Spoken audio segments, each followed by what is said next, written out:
Welcome to CPF TV. ఈరోజు మన స్టూడియోలోని piece ministry అలాగనే క్రిస్టియన్ మెంటర్స్ వ్యవస్థాపకులు జోసి విక్టర్ గారు మనతో పాటు ఉన్నారు.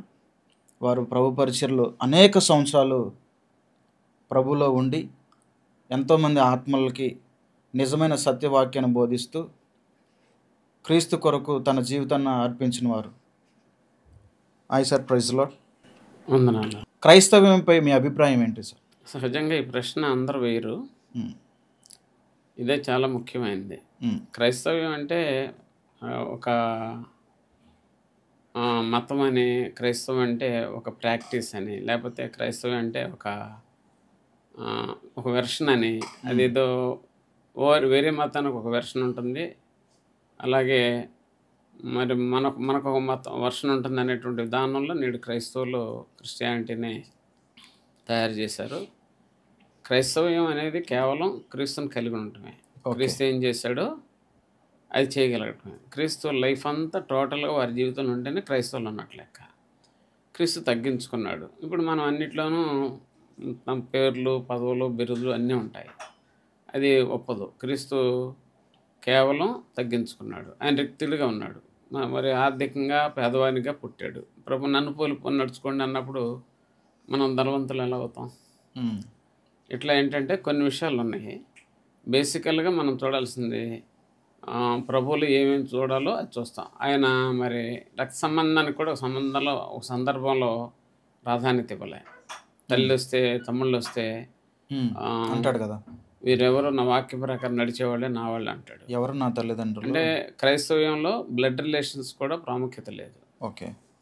కులానికి ప్రాధాన్యత లేదు, ధనానికి ప్రాధాన్యత లేదు, వ్యక్తిగత ఇన్ఫ్లుయెన్స్ ప్రాధాన్యత లేదు. ఇవన్నీ లేకోకుండా స్వచ్ఛమైనటువంటి విశ్వాస ప్రమాణమే క్రైస్తవ్యం.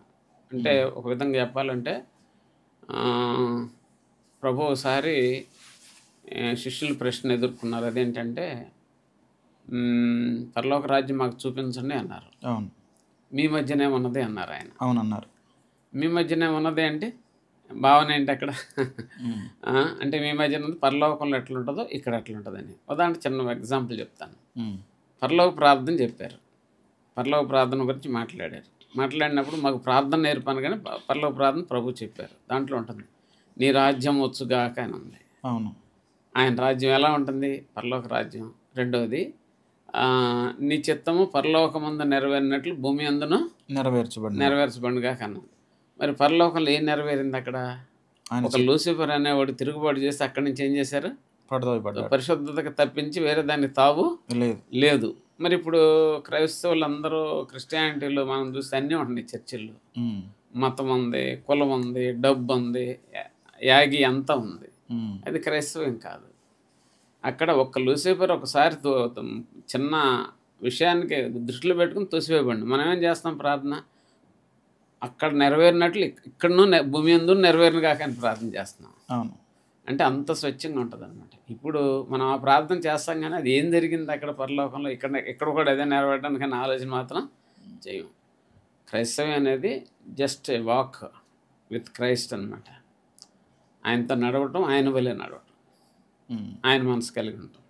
Okay, thank you sir. Denominational పట్ల మీ అభిప్రాయం ఏంటి సార్? అంటే ఇప్పటి వరకు మీరు ఎన్నో సంవత్సరాలు, దాదాపు ఎన్ని సంవత్సరాల నుంచి మీరు ప్రభులో ఉన్నారు సార్? 37 సంవత్సరాల నుంచి మీరు ప్రభు పరిచర్లో ఉన్నారు. కొన్ని వేల ప్రసంగాలు చేసి ఉంటారు, వేల మంది సేవకులు చూసి ఉంటారు. అయితే రకరకాల డినామినేషన్లు మన క్రైస్తవంలో ఉంది. వీటి గురించి మీ అభిప్రాయం ఏంటి సార్? డినామినేషన్ అనేది డివిజన్ అనమాట. డివిజన్ అంటే డినామినేషన్ అంటే ఆ రోజులు ఏం జరిగిందంటే మిషనరీ ముఖ్యంగా ఒక 100 సంవత్సరాల క్రితం తక్కువ డినామినేషన్లో, ఒక 100 సంవత్సరాల క్రితం డినామినేషన్ తక్కువ. ఓకే. ఇంకొక 150 సంవత్సరాలకి వెళ్తే ఇంకా తక్కువ. అదే మనం ఆది సంఘం దగ్గరికి వెళ్తే డినామినేషన్ లేదు. అవును, ఆదిమ సంఘంలో లేవు.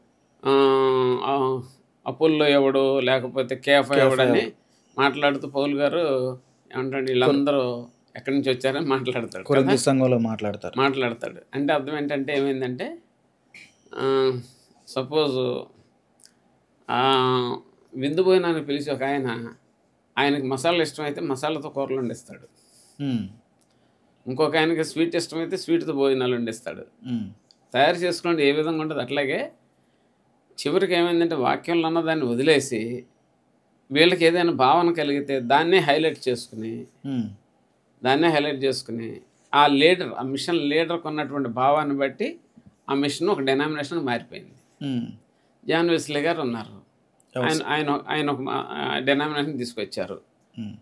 జార్జ్ ముల్లర్ గారు అంటే విశ్వాసం మీద వెళ్ళిపోయారు. ఇప్పుడు మార్టిన్ లూథర్ ఉన్నారు, ఆయన ప్రొటెస్టెంట్ శాఖ తీసుకొచ్చారు. మళ్ళీ ప్రొటెస్టెంట్ నుంచి మళ్ళీ అనేక శాఖలు వచ్చినాయి. ఇట్లా ఏంటంటే చాలా చాలా వాళ్ళ అభిప్రాయాలను బట్టి. ఫర్ ఎగ్జాంపుల్ చూస్తే ఇప్పుడు ఇంగ్లీష్ బైబిల్స్ ఉన్నాయి వెర్షన్స్. ఇప్పుడు ఆ నాయకుడు తన ఉద్దేశాన్ని, తనకు అర్థమైన దాన్ని తనకున్న పిల్లలు చేసి డిఫైన్ చేసి ఒక బైబిల్ వదులుతున్నాడు. ఇంగ్లీష్లో 400 పైగా వర్షన్లు ఉన్నాయి. 400 పైగా వర్షన్లు అంటే అర్థం వాళ్ళ అభిప్రాయాన్ని బట్టి చేశారు. అట్లాగే డెనామినేషన్ కూడా తయారైంది. నేను ఇప్పుడు ఒక మినిస్ట్రీ స్థాపించాను, నడిచాను. ఏమవుతుందంటే నాకు డబ్బు ఎక్కువైపోయి, నాకు మిషన్లు ఎక్కువైపోయి అనుకోండి, నా పక్కన ఉండి మీరు అందరూ ఉన్నాయి, నేను ఒక గ్రూప్లాగా చేస్తాను. అదే డెనామినేషన్ అయిపోతుంది. యాక్చువల్గా బైబిల్లో డెనామినేషన్ లేవు.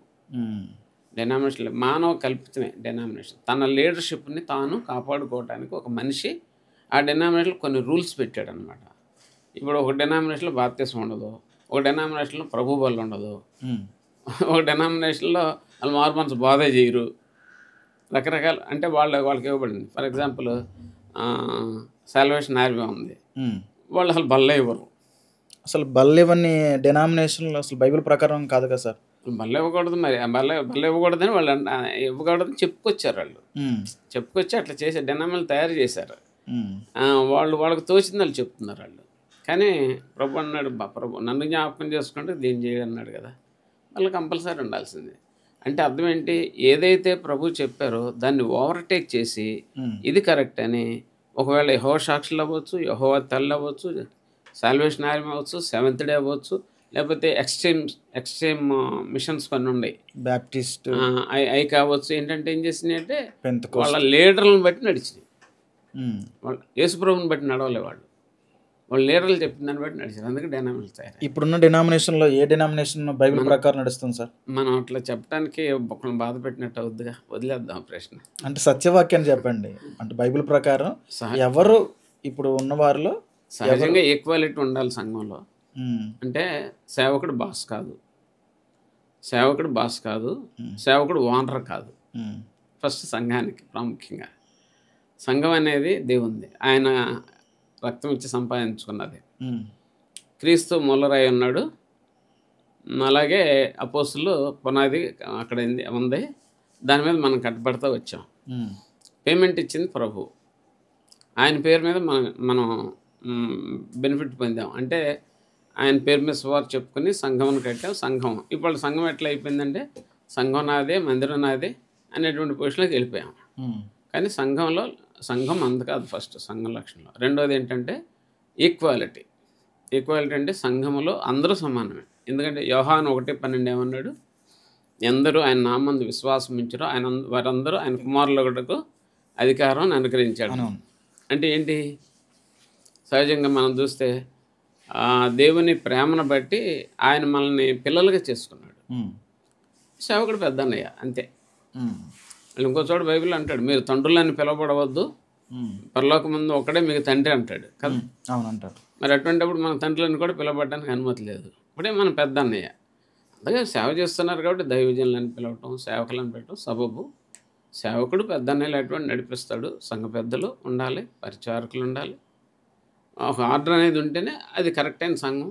మరి రొట్టె ఆర్డర్ అనేది ఉంటాం క్రమం. అది అవి లేకోకుండా ఆర్థిక విషయాలు కూడా అకౌంటబిలిటీ ఉండాలి. సంఘానికైనా సరే, దేవునికైనా సరే అకౌంటబిలిటీ ఉండాలి. కానుకలు దేవుడికి ఇస్తున్నారు కానీ సేవకుడికి ఇవ్వట్లే. అది తెలుసుకుంటే మంచిది. అప్పుడు వచ్చిన వాటిని ఆ సంఘంలోనే విధవరాలకి, తండ్రి లేని పిల్లలకి, కష్టాల్లో ఉన్న వాళ్ళకి, రోగులకి చూస్తూ సేవకుడి కుటుంబాన్ని పోషిస్తూ జాగ్రత్తగా నడిపించేదే మంచి సంఘం. అంటే ఇప్పుడు మీరు ఏ డినామినేషన్లో? నేను యాక్చువల్గా రైజ్ అయింది బ్యాప్టిస్ట్లో రైజ్ అయ్యాను. బ్యాప్టిస్ట్లో మీరు డినామినేషన్లో? కానీ మా ఏరియాలో మరి కెనడియన్ బ్యాప్టిస్ట్ మిషన్ రైజ్ అయింది. కానీ మా ఏరియాలో మిషనరీలు వెళ్ళిపోయిన తర్వాత లోకల్ నాయకత్వాలు వచ్చిన తర్వాత వాళ్ళు ప్రాపర్టీస్ని అన్నిటిని అమ్ముకునే రాజకీయాలు అయిపోయి మిషన్ కొలాప్స్ అయిపోయింది. అయిపోయినప్పుడు నేను మినిస్ట్రీలోకి, అది కొలాప్స్ అయిపోయినాక నేను మినిస్ట్రీ స్టార్ట్ చేశాను. అందువల్ల వేరే మినిస్ట్రీ స్టార్ట్ చేశాను. ఇప్పటి వరకు మీరు ఎన్ని సంఘాలు కట్టారు సార్? నేను వ్యక్తిగతంగా 18 సంఘాలు కట్టాను. 18 సంఘాలు కట్టారు నా వ్యక్తిగతంగా. వాటిని కూడా మా 3 మాత్రం మేము నడిపిస్తున్నాం. అన్ని సేవకులకి ఇచ్చేసారు. సేవకులు 45 మంది తయారయ్యారు. 45 వాళ్ళందరూ కూడా సంఘాలు కట్టారు. వాళ్ళకి మేము సహాయం చేసి తోడ్పడి మేము దగ్గరుండి వాళ్ళతో కూడా సంఘాలు కట్టించాం. అవి ఒక 70 సంఘాలు ఉన్నాయి. ఇదంతా ఒక సహవాసంగా ఉందన్నమాట. అదే ఇప్పుడు ఈ 18 సంఘాలు కానీ 45 మంది సేవకులు కానీ వీళ్ళకి ఎలాంటి డినామినేషన్లో తరపుదిస్తున్నారు సార్? కేవలం బైబిల్ ఆధారంగానే బోధిస్తున్నారు. నిబంధన సంఘం, క్రొత్త నిబంధన సంఘ సత్యం ఏదైతే బైబిల్లో ఉందో అదే. మరి దాంట్లో ఇంకా డివియేషన్ లేకోకుండా క్రొత్త నిబంధనలో ఉన్నటువంటి సత్యమే. ఈక్వాలిటీ. సేవకులని పిలుస్తాం, దైవజనులను పిలుస్తాం, లేకపోతే బ్రదర్ అని పిలుస్తాం. సంఘంలో పెద్దలు ఉంటారు కంపల్సరీ. మారు మనసు అనుభవాన్ని ప్రోత్సహిస్తాం, ఆరాధన భావాన్ని ఎంకరేజ్ చేస్తాం, ప్రతి ఆదివారం రొట్టె విరుస్తాం, ఆర్థిక విషయాల్లో జవాబుదారీగా ఉంటాం. లెక్కద పేదవాడు కానుక ఇచ్చినాక మనం ధనవంతులు అవ్వటం అనేది వాక్యం ఒప్పుకోదు. అయితే డినామినేషన్ గురించి మనం మాట్లాడుకున్నాం కదా సార్, అందులో నుంచి ఇందాక మీరు ఒక క్వశ్చన్ రైజ్ చేశారు. ఏమనంటే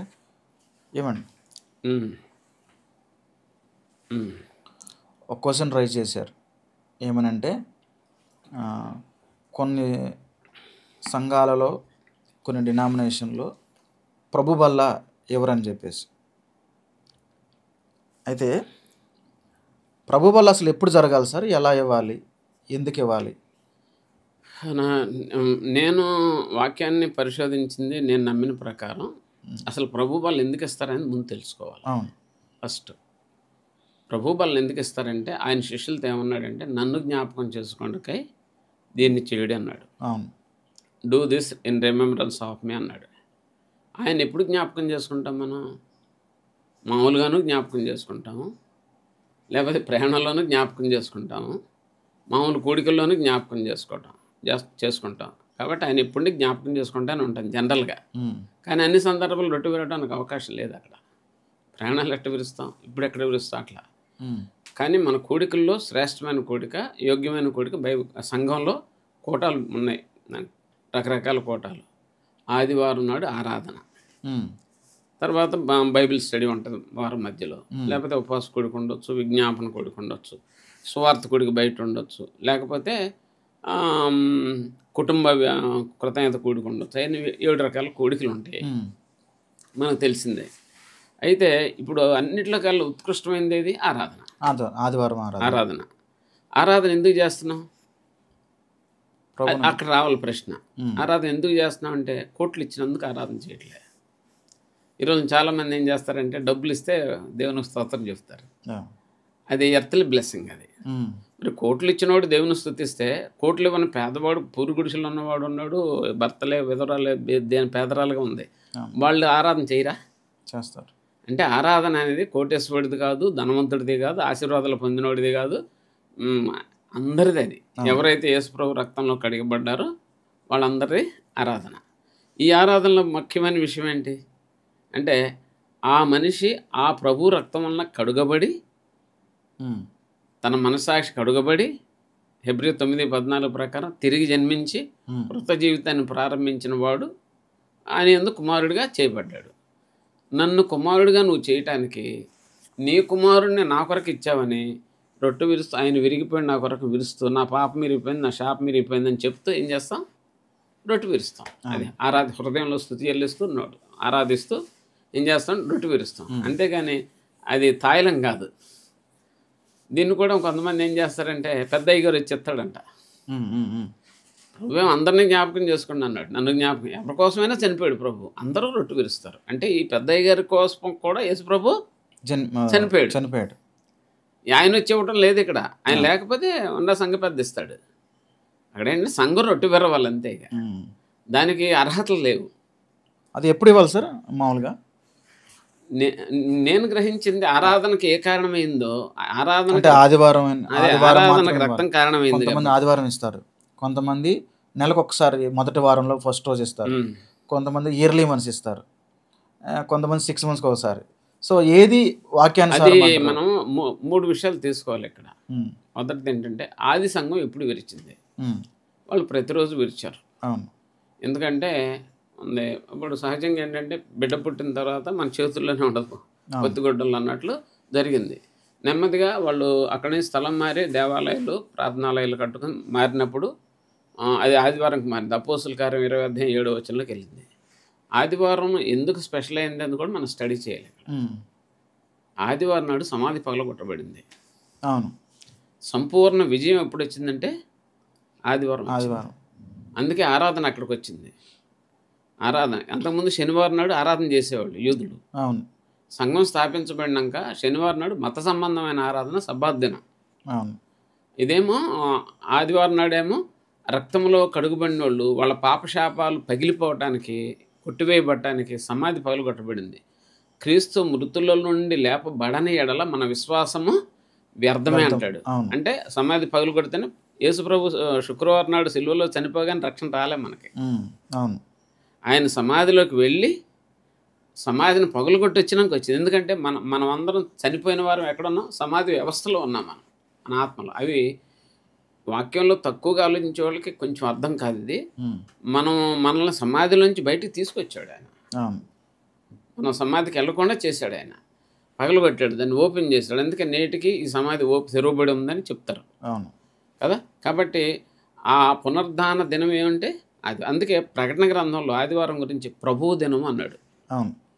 ప్రభు దినం ఆరాధన చేస్తున్నాం. ఆరాధన చేస్తుంది ఎందుకంటే ఆయన రక్తాన్ని బట్టి. కాబట్టి అన్ని లింకులు కలిసినాయి. కాబట్టి ఆదివారం రొట్టె విరవడం కరెక్ట్. అంతే, కరెక్ట్ అంటారు. మన ఇష్టానుసారం పెట్టుకుంటే మన దేశంలో నెలకోసారి, ప్రతి ఆదివారం రొట్టె విరవడం అనేది కరెక్ట్ క్రమం. నెలకోసారి అనే దాని గురించి కూడా ఆలోచన చేస్తే మన దేశంలో క్రైస్తవులు లేనప్పుడు ఆ దేశంలో నుంచి మిషనరీలు వచ్చినప్పుడు చదువు లేని వాళ్ళని కూడా పెట్టుకున్నారు. అప్పుడు థియాలజీలో అంత జ్ఞానం లేనప్పుడు చదువు లేని వాళ్ళు 5వ తరగతి 3వ తరగతి అయిన వాళ్ళు కూడా పాస్టర్లుగా చేశారు. 10th క్లాస్ అయిన వాళ్ళు పాస్టర్లుగా చేసినప్పుడు అప్పుడున్న జ్ఞానాన్ని బట్టి ఆ రోజులు ఏం చేసినంటే నెలకు ఒకసారి వెళ్ళి గుడికి వెళ్ళి కాళ్ళకి పసుపు రాసుకుని, లేకపోతే తలస్నానం చేసి అక్కడికి వెళ్ళి బొట్టు పెట్టుకుని అక్కడికి దండం పెట్టుకుని వచ్చేటువంటి అన్ని ఆచారాలు ఉండేవి మన దగ్గర. ఇప్పుడు కూడా మన క్రైస్తవులు కొన్ని ఆచారాలు ఉన్నాయి. ఉన్నాయి. ఆచారం ఉన్నప్పుడు వాళ్ళు నెలకోసారి మంది టెంపుల్కి వెళ్ళడం అని అలవాటు మన దేశంలో. ఇప్పుడు ఆ మెచ్యూరిటీ లేని దినాలు ఏం చేశారంటే మనం కూడా నెలకోసారి బల తీసుకుందాం అనేటువంటి తీసుకొచ్చి పెట్టారు. కానీ అది వాక్యంలో వచ్చింది కాదు అది. ఓకే, అది. సో ప్రతి ఆదివారం రొట్టె లేఖనం చెప్పే ప్రకారం అటెస్టేషన్ అపోస్తుల కార్యం 20:7 ప్రకటన గ్రంథంలో ఉంది. ప్లస్ సమాధి పగలగొట్టబడటం అనేది ఉంది. ఇవన్నీ అనమాట. అది సంఘమునకు నాయకులు ఎవరు ఉండాలి అంటే, ఇప్పుడు రీసెంట్గా మీరు చూసినట్లయితే సంఘ పెద్దలుగా ఉండటానికి కొన్ని స్టేషన్ వరకు వెళ్ళారనమాట, కొట్టుకున్నారు, తలల పగలు. తెలుసు సంఘాల్లో విన్నాను, నేను విన్నారు కదా. ఈ మధ్య కాలంలో వెస్ట్ గోదావరిలో జరిగింది కదా, అంతకుముందు గుంటూరులో జరిగింది. ఎట్లా సార్ ఇప్పుడు సంఘ నాయకులుగా ఎవరు ఉండాలి? ఏం జరిగిందంటే అసలు దీనికి మూలము మనం చెప్పాల్సింది ధనం. ధనం ఎక్కడైతే ఉందో సంఘంలో అందరూ నేను నాయకుడిని ఉండాలనుకుంటారు. ఇప్పుడు మిషన్స్ కానీ సంఘాలు కానీ చేస్తున్న తప్పు ఏంటంటే లక్షల సంఘం పేరు డబ్బు ఉంచుతున్నారు. కానీ బైబిల్ ఏం చెప్తుందంటే ఏనాటి కీడు ఆనాటికి చాలు. ఆ నెలలో ఉన్నటువంటి అవసరాలన్నిటి తీర్చడానికి ఆ నెలలో దేవుడు కానుకల ద్వారా ఆదాయం ఇస్తాడు సంఘానికి. మనల్ని దాచుకోమని దేవుడు ఎవడు? భూమి మీద ధనం కూర్చుకొనవద్దని చెప్పిన దేవుడు సంఘాన్ని డబ్బులు ఎట్ట పోజేసుకోమంటాడు? అది కీలకమైన ప్రశ్న కదా ఇది. భూమి మీద మీరు ధనము కూర్చుకొనకడి అన్నాడు కదా. ఇప్పుడు చిమ్మెట కొట్టివేయును లేకపోతే అది జరుగును అంటాడు కదా. ఇప్పుడు మనుషులే చిమ్మెట్లలాగా అయ్యారు డబ్బును కొట్టేయటానికి. కాబట్టి ఇక్కడ ప్రాక్టికల్ నోట్ ఏంటంటే డబ్బు అనేది ముందు నిల్వ ఉంచడం తప్పు. డబ్బు ఉంటే నువ్వు మార్మల్ ప్రాంతంలో చర్చి కట్టించు, పేదవాళ్ళకి సహాయం చేయి. కష్టాల్లో ఉన్న సంఘంలోనే విధవరాళ్ళు ఉంటారు, తండ్రి లేని పిల్లలు ఉంటారు. అపోస్తల కార్యాలు ఏమన్నాడు? సంఘంలో విధవరాలను చిన్న చూపు చూసినా ఉంది కదా, అట్లా ఎన్నో ఉన్నాయి సంఘంలో నీడ్స్. కాబట్టి వాటన్నిటి ఖర్చు చేయి. ఫస్ట్ డబ్బు లేకపోతే లీడర్షిప్కి ఎవరు రారు. ఒట్టి పనే చేయాలంటే లీడర్షిప్కి ఎవరు రారు. ఫస్ట్ మీరు గమనించాల్సిందే. అక్కడ ఉంటే నేను కూడా పెత్తనం చేస్తాను వస్తారు. ఓకే, డబ్బులు ఉంటే నేను కూడా నడిపిస్తాను, నేను ఖర్చు చేస్తాను, నేను నడిపిస్తాను. డబ్బులు లేవండి, ఒట్టి వాలంటీర్ సర్వీస్ చేయాలంటే మీరు వస్తారు ఎవరన్నా? రారు. ఎవరో సమర్పించుకున్న వాళ్ళు వస్తారు. వాళ్ళ వల్ల అసలు గొడవలు రావు. ఇప్పుడు ఈ ఎవరు ఉండాలి అనే దానికి వచ్చేటప్పటికి మనం ఇక్కడ ఆలోచించేయాల్సింది ఏముంది? ఒక్క నాయకుడు అంటున్నది వాక్యం ఒప్పుకోదు. ఫస్ట్ ఒక్క నాయకుడు, ఎందుకంటే ఒకే యాజకుడు లోపలికి వెళ్ళేటువంటి సమయంలో తెరచించేసి అందరినీ లోపలికి రమ్మన్నాడు. పేతురు 2:9 రాజులైన యాజక సమూహం అన్నాడు కదా. అంటే లోపలికి అందరూ వచ్చారు. వచ్చినప్పుడు మనం జాగ్రత్తగా చూస్తే వీరిలో యోగ్యులు, బలవంతులు, ఆత్మీయులు, అపోస్తల కార్యాలు చెప్పాడు కదా, పేరు కలిగిన వాళ్ళని, సాక్ష్యం కలిగిన వాళ్ళని, ఆత్మ కలిగిన వాళ్ళని పెద్దలుగా పెట్టమన్నాడు. ఆ పెద్దలు చేస్తారు. ఒకవేళ సువార్థికుడు ముందు మొదలు పెడితే సువార్థికుని కూడా బలపరుస్తూ పెద్దలు ఉంటారు. అక్కడ హెచ్చు తగ్గులు చూసుకుంటే సంఘం లేదు. హెచ్చు తగ్గులు తీసుకుంటే నియంతృత్వం కిందకి వెళ్ళుద్ది. ఆ పెద్దలందరూ సమానమే. సేవకుడిని పెద్దలు గౌరవించాలి, పెద్దల్ని సేవకుడు గౌరవించాలి. అర్హతలు ఏంటి సార్? అర్హతలు ఆల్రెడీ బైబిల్లో ఉన్నాయి కదా. అధ్యక్షుడైన వాడికి లక్షణాలు ఉండాలని తిమోతి రాసిన పత్రికలో ఉంది. అపోస్తల కార్యంలో కూడా ఉంది కదా, పెద్దల్ని ఎట్లా ఎన్నుకోవాలో చెప్పాడు కదా. అవును. ఓకే,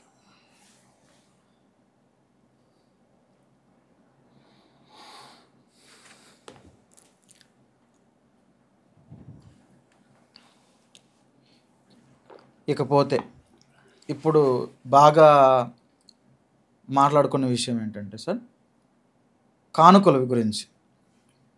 క్రైస్తవుల సమాజంలో, క్రైస్తవ్యంలోని కానుకల గురించి చాలా రకరకాల ఉన్నాయి. ఉదాహరణకు చెప్పాలంటే దశమ భాగాల గురించి కానీ, లేకపోతే కొంతమంది కానుకల గురించి కానీ. కానుకలు ఉంటేనే వేయాల్సిన అవసరం ఉందంటారా? దశమ భాగాలు ఎవరికి ఇవ్వాలి? మీ స్థానిక సంఘ సేవకునికి ఇవ్వాలా, లేకపోతే టీవీ పరిచర్లో వాడబడుతున్న వారికి ఇవ్వాలి? అంటే అక్కడ దేవుని పరిచర్య, ఇక్కడ దేవుని పరిచర్య, ప్రభు పరిచర్య. వాళ్ళ ఇంటెన్షన్ రైటే, కానీ ఒక సేవకుడిగా మనం ఏం చెప్పాలి ఒక విశ్వాసకి? కానుకలు ఇస్తే ఇప్పుడు మొత్తం క్రైస్తవాన్ని పాడు చేసేసింది. ఎందుకంటే నేను నిన్ను రక్షణలోకి నడిపించేశాను, నువ్వు నాకే కానుకలు ఇవ్వాలని ఈ పల్లెటూరులో ఉన్న ఆయనకి హైదరాబాద్లో ఇల్లు రక్షించబడిన వాళ్ళు వెళ్ళిపోతే అక్కడికి వెళ్ళి వాళ్ళని దర్శించి దశంభాగాలు తెచ్చుకునే సేవకులు ఉన్నారు. లేకపోతే నువ్వు నా దగ్గర రక్షణ నాకే ఇవ్వాలని చెప్పేవాళ్ళు ఉన్నారు. అసలు సేవకుడికి ఎవరు, లేకపోతే ఎవరికి ఎవరు కానుకలు? ముందు కానుకలు అనేవి మనిషి, రక్షించబడిన మనిషి ఏం చేస్తాడంటే నోటి ద్వారా పాటలు పాడతాడు. అదే నోటు, నాలుక, హృదయం కలిపి స్తుతి ఆరాధన చేస్తాడు. మోకరించి స్తుతి ఆరాధన చేస్తాడు. తర్వాత లేఖనాల్లో ఆయన చేసిన కార్యాలను చూసి మనసు ప్రభుని మహింపరుస్తాడు. తర్వాత ఆయన నా కొరకు చనిపోయాడని రొట్టె విరుస్తాడు. అయిపోయిన తర్వాత ఇవన్నీ శరీరం, ఆత్మ, ప్రాణం ఈ సంబంధించిన 4 సెక్షన్స్ అయిపోయిన తర్వాత అయ్యో నాకు దేవుడు ఇంత చేశాడు, నేను కృతజ్ఞతగా ఇస్తున్నాను, ఈ సేవ జరగాలని ఇస్తాడు. ఈ సేవ జరగాలని, లేకపోతే దేవుని పని జరగాలని కానుక కృతజ్ఞతగా దేవునికి ఇస్తాడు. ఆ కానుక దేవుంది. ఇప్పుడు అన్నీ చూడండి, వాళ్ళ టెంపుల్ దగ్గర కానుకలు ఎక్కడికి వెళ్తాయి? గవర్నమెంట్కి వెళ్ళిపోతాయి కదా. నాకు ఆలోచించినప్పుడు ఇప్పుడు మనకి కానుకలు దేవునికి ఇస్తారు. ఆ కానుకల్ని ఒక వ్యక్తి లాలసత్వం కోసం, ఒక వ్యక్తి ఘనత కోసం వాడుకోవడానికి వాక్యం ఒప్పుకోదు. సేవకుని కంపల్సరీ పోషించాలి, తప్పులేదు. ఎందుకంటే అది ఖచ్చితంగా బాధ్యత. దైవజనుడు దున్నేద్దు మూతికి చెక్కం పెట్టొద్దు అన్నాడు. అంటే ఇతడు దున్నుతున్నాడు, ఆ సువార్త పొలాన్ని దున్నుతున్నాడు, ఆ గ్రామాన్ని దున్నుతున్నాడు. కాబట్టి సేవకుని పోషించాలి, సేవకుని చూడాలి. పెద్దలు చూస్తారు ఆ పని. ఈయన వెళ్ళిపోయి నేనే తెచ్చుకుంటాను, నేను తింటాను అట్లా కాదు, పెద్దలు చూస్తారు ఆ పని.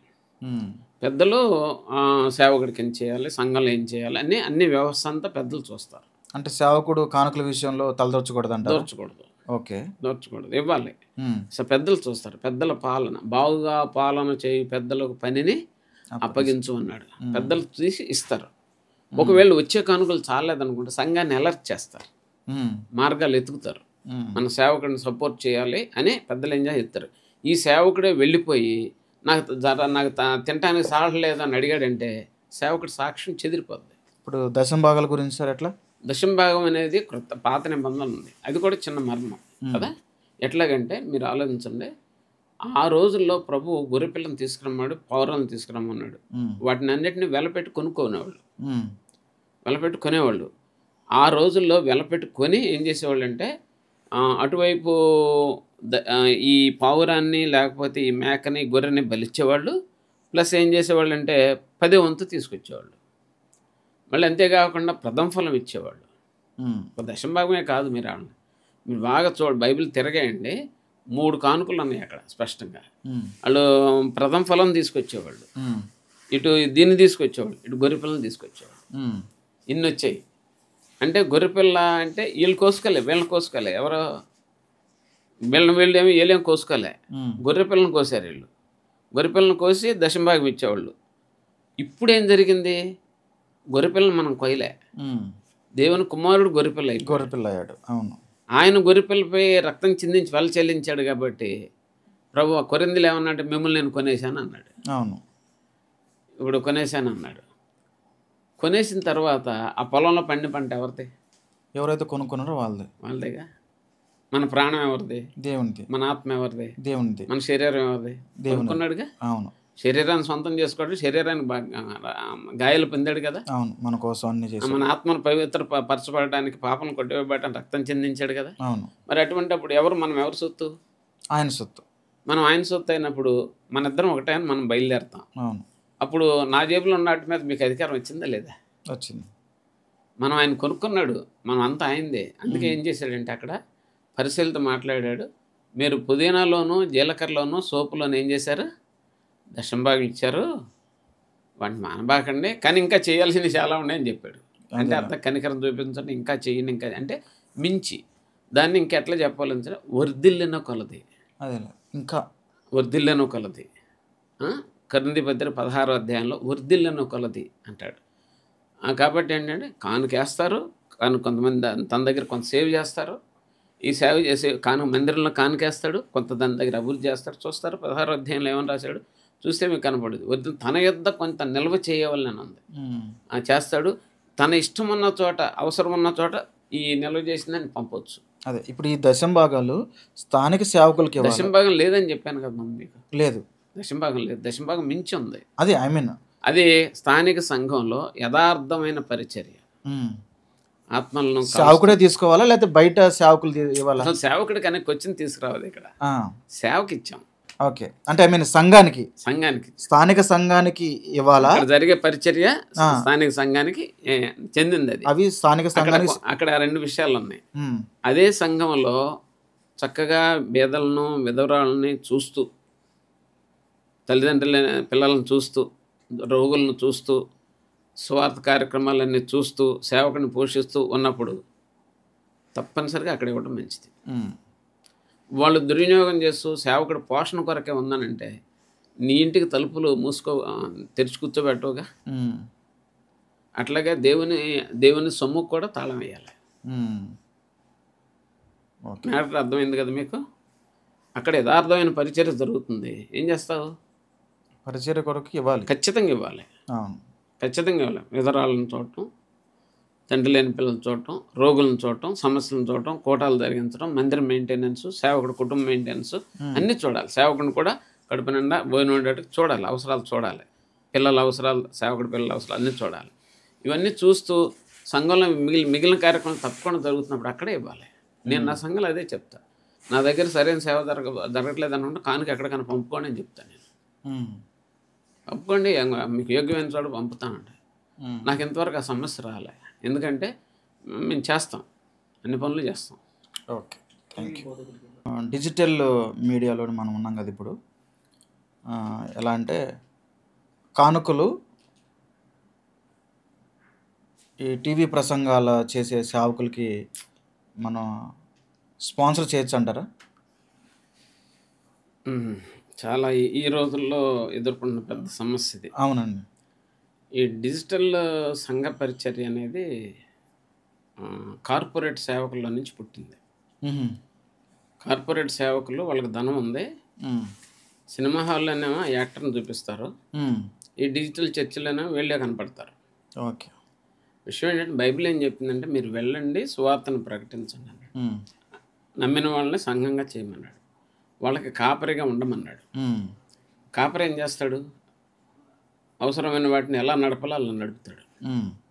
కాపరి నడుపుతాడు, స్వయంగా చూస్తాడు. కాపరితనం ఉంది. డిజిటల్ చర్చ్లో కాపరి కేర్ అనేది కనిపించదు.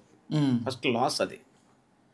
మనం సింహాల్లోకి వెళ్ళినట్టు వెళ్ళి తెరల మీద చూసేస్తే ఇన్స్పిరేషన్ రాదు. అవును. ఇప్పుడు దీనికి కొన్ని కారణాలు కూడా చెప్తాను. ఎట్లాగంటే, ఒకటి, ఎదురుగా ఉన్న కాపరితో ఉన్నటువంటి సంబంధాన్ని బట్టి కూడా కొంతమంది ఏమవుతారంటే మార్పు చెందుతారు. అవునండి. ఆదరించబడతారు. ఫస్ట్ రీజన్ వాళ్ళు ఆ సేవకుడు దర్శించడం, లేకపోతే కేర్ తీసుకోవటం, హెచ్చరించడం, ఆదరించడం, ఇవన్నీ వలన ఆ విశ్వాసులు బలపరచబడతారు, ఆదరించబడతారు. ఇది మొదటిది. రెండవది ఏంటంటే, ఆ సంఘంలో ఉన్న అవసరం వేరు. మెయిన్ హైదరాబాద్లోనో కర్నూలులోనో మెయిన్ బోధకులు మాట్లాడే ఉండే సంఘంలో అవసరం వేరు. ఇక్కడ పల్లెటూరు వారు, చదువు లేని వాళ్ళు, అక్కడేమో ట్రైబల్ పీపుల్ ఉంటారు, వాళ్ళకి అసలు ఏమీ తెలియదు. ఆ పట్టణాల్లో విద్యావంతులు ఉంటారు. అందరికీ ఒకే ప్రసంగం ఎలా చేస్తాం? చేయలేం. ఏ జనముకు సంబంధించినటువంటి వర్తమానం ఆ జనంకి ఇవ్వాలి. సమయోచితమైన జ్ఞానం. మరి ఇప్పుడు ఆ సందర్భంలో ఆ గ్రామం ఎదుర్కొంటున్న సమస్యలు ఏంటి, ఆ ప్రజలకున్న సామాజిక సమస్యలు ఏంటి, ఆత్మీయ సమస్యలు ఏంటి అనేటువంటి వాళ్ళు తిరిగి కాపరి ఏం చేస్తుంటే వాటికి, అందుకే యెషయా భక్తుడు అంటాడు, కాపరి వాటికి గాయము కట్టును అంటాడు. అవును.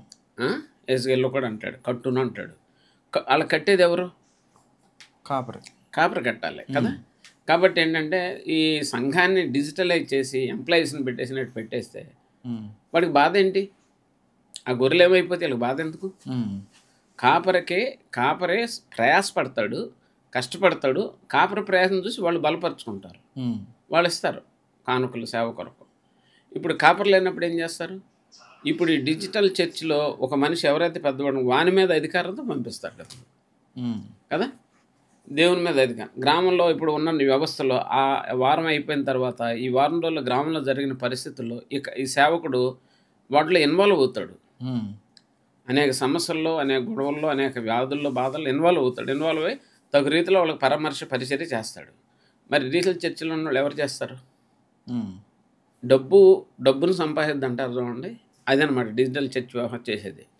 డబ్బు ఆత్మలు సంపాదించదు, డబ్బును సంపాదించుద్ది. కాబట్టి ఏంటంటే, కాపరిని దేవుడు నియమించాడు. ప్రభువే ఏమన్నాడంటే, నేను గొర్రెలకు మంచి కాపరిని చెప్పుకున్నాడు. కాబట్టి కాపరి కావాలి, కాపరులను ఉంచాలి. ఇప్పుడు వర్తమానం అంటారా? ఇప్పుడు యూట్యూబ్లో చూస్తున్నాం, ఏమైనా మార్పు వచ్చిందా? యూట్యూబ్లో వర్తమానం చూసిన కాడి నుంచి ఎట్లా ఉంది? ఇప్పుడు ట్యూబ్ అన్నాడు. యూ అంటే నువ్వు, ట్యూబ్ అంటే గొట్టం కదా. చక్కగా ఈ మధ్య నవ్వుకుంటున్నారు. ఆ గొట్టంలోకి మనం వెళ్ళామంటే వాక్యం లేనివాడి ఉంటాయి, వాక్యం ఉన్నవాడి ఉంటాయి, అందరి ఉంటాయి. ఆ యూట్యూబ్ ద్వారా ఎవరన్నా ప్రభు వైపు తిరుగుతున్నారా? గొడవలు ఎక్కువైపోయినాయి. డిజిటలైజ్ అవటం వల్ల హార్ట్ ఎఫెక్షన్ రాదండి. హార్ట్ ఎఫెక్షన్ రాదు. గ్రామానికి, ఆ పట్టణానికి సరైనటువంటి సేవ అందదు. డబ్బులు అంటారా, వ్యక్తి మీద మరి అభిమానంతో పంపేది కాదు. ఇప్పుడు మా సహవాస సంఘం ఒకటి ఉంది మోపిదేవి దగ్గర. దాంట్లో ఒక అమ్మాయి ఎక్కడో డిజిటల్ చర్చిలో చూసింది. చూసి ఏం చేసిందంటే, అప్పుడే మందిని కడుతున్నారు. ఇది ఈ సేవకుడేమో కష్టపడి ప్రయాసపడుతున్నాడు. పడుతున్నప్పుడు ఆమె ఏం చేసిందంటే, ఈ సేవకుడికి 500 కానుక ఇచ్చింది, డిజిటల్ సంఘానికి 10,000 పంపింది. ఇప్పుడు ఆ సంఘాన్ని పాడు చేశాడా డిజిటల్ అయినా, లేకపోతే నష్టపరిచాడా, లాభం చేశాడా? చూసుకోవాలంటే నష్టపరిచాడు కదా. ఎవరిని బట్టి ఎవరు నష్టపోకుండా ఉండేదే నిజమైన పరిచర్య. అసలు వాస్తవాన్ని మాట్లాడుకోవాలంటే ఎవరిని బట్టి ఎవరు నష్టపోకూడదు. నాకు డిజిటల్ ఉంది, ఏసీ పెట్టాము, మెత్తడి సీట్లు వేసాము, అక్కడ నీకు అన్నీ ఉన్నాయంటే సినిమాల్లో కూర్చుని ఏసీ హాల్లోకి వెళ్తే అది మంచిది కాదు. క్రీస్తు నిర్మాణంలో ఇలాంటిది ఏదైనా ఒక నిర్మాణం ఆగిపోతుందంటే ఖచ్చితంగా అది పరిచర్య కాదు. రెండోది, ఇంకో సహవాసాలు కూడా ఏం చేస్తున్నాయంటే, ఆ సహవాసం నుంచి ఈ సహవాసం మనుషులు ఆహ్వానిస్తాయి. అవునండి. అది కూడా పరిచర్య కరెక్ట్ కాదు. అవతలది దేవుని సంఘం అయితే, నీది దేవుని సంఘం అయితే, నీ సంఘంలో నుంచి బయటకు వాళ్ళు నష్టపరిచిన వాళ్ళు తప్పే, వాళ్ళ సంఘంలో నుంచి మీ సంఘంలోకి వచ్చిన ఇప్పుడు ఈ మధ్య నేను ఫిలోమెన పత్రిక స్టడీ చేస్తున్నాను ఆన్లైన్లో. 13-12 ధ్యానాలు అయినాయి. అది చిన్న ఒక అధ్యాయమే. దాంట్లో పౌలు గారు ఏమంటాడంటే, నేను కన్నవాడే నా దగ్గరే ఉంచుకుందాం అనుకున్నాను, కానీ వాడు నీవాడు కదా, నీ అనుమతి లేకుండా ఉంచుకోకూడదని నీ దగ్గర పంపిస్తున్నా అన్నాడు. చూడండి ఎంత మాట ఉందో. అంటే అర్థం ఏంటంటే, ఒనేసిము దగ్గర ఉన్నప్పుడు ఆయన మారలే, ఈయన దగ్గరికి వచ్చినప్పుడు మారాడు, ఈయన వల్ల మారాడు. కానీ నేను నా దగ్గర మారినంత మాత్రం నా వాడు ఎట్లా అవుతాడు, నీ ఇంట్లో పెరిగినాడు కదా, వాడిని నీకు పంపిస్తున్నాను, నీ అనుమతి లేకుండా ఉంచుకోకూడదని పంపిస్తున్నాను అంటాడు. అంటే ఏంటి అక్కడ, మనిషి దొంగతనము అనేది అపవాది, దొంగతనం అనేది ప్రభుది కాదు. అది ఆత్మని దొంగలించు, డబ్బులు దొంగతనం చేస్తే దేవుడోడు కాదు. అంతే దొంగతనం. దొంగలు దేవుని రాజ్యం వెళ్ళరు. ఆ దొంగతనం ఆత్మల ఈ రోజుల్లో మనుషుల దొంగతనం ఎక్కువైపోయింది. ఎక్కువ డబ్బులు ఉన్న వాళ్ళ మీద కాన్సన్ట్రేట్ చేయటం. డిజిటల్ సంఘం వాక్యానుసారం కాదు మేము నమ్ముతాం ఖచ్చితంగా. Okay sir. మన నిద్రించిన ప్రకాష్ గంటలు కూడా దాన్ని వ్యతిరేకించాడు. అవును. ప్రవీణ్ పగడాలు కూడా వ్యతిరేకించాడు దాన్ని. అవును. నేను అసలు అంగీకరించను. క్రైస్తవులు రాజకీయాలలోకి రావటం అవసరమా? అసలు క్రైస్తవ్యానికి రాజకీయం అవసరం అంటారు? ప్రభువు గురించి కొన్ని కథలు ఉన్నాయి. అదేంటంటే, ప్రభువు దగ్గర జనసమూహం ఉన్నారు, బరబ్బా దగ్గర ఏమో బందిపోట్లు, తుపాకులు, అది కత్తులు ఉన్నాయి. అప్పుడు రోమా అక్కడ ఉన్నటువంటి ఈ సామ్రాజ్యాన్ని, లేకపోతే ఆ రాజ్యపు అధికారాన్ని, ప్రభుత్వాన్ని సంపాదించుకోవాలని బరబ్బా తిరుగుబాటు చేస్తున్నాడు. ఇంతలో యేసుప్రభు ఫీల్డ్లోకి వచ్చాడు. ఆయన దగ్గర మనుషులు ఉంటే ఆయన వచ్చి నువ్వు నాతో చేయగలిపితే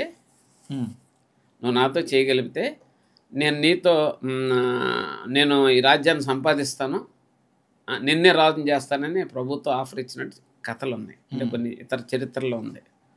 దాన్ని కరుణంపల్లి సినిమాలో కూడా హైలైట్ చేశారు. నీకోసం చనిపోతా కానీ నేను ఎట్టటి పనులు చేయను అంటాడు. అది అట్లాగనమాట. ఇప్పుడు రాజకీయాన్ని ప్రభు ఇష్టపడలే. మనం బైబిల్లో చూస్తే రాజకీయాన్ని ఇష్టపడలే, మతాన్ని ఇష్టపడలే. ఇక్కడ రాజకీయంలో రెండు ఉంటాయండి. అదేంటంటే సమయోచితంగా మనుషుల్ని సంపాదించడం. ఆ మనిషికి ఒక 100 మందో 200 మందో సంబంధం ఉంది, ఓట్లు పడతాయి అనుకోండి, అతడు ఒక తాగుబోతాడైనా తిరిగిపోతాడైనా సరే అతను లీడర్ చేస్తారు. ఈవెన్ ఒకవేళ ఇంకా పెద్ద పెద్ద కేసుల్లో ఉన్నా సరే లీడర్ని చేస్తారు. కానీ మనం అందరితో సహవాసం చేయడానికి దేవుని వాక్యం ఒప్పుకోదు కదా. రెండవది, ఆ లీడర్ రాజకీయ నాయకుడైనా వాడు ఏం చేస్తాడంటే, ఇక్కడ ఎవరో ఒకరిని కొట్టేశాడు, కానీ వాడు పెద్ద ధనవంతుడు, ఎవరినో కొట్టేశాడు లేకపోతే చంపేశాడు.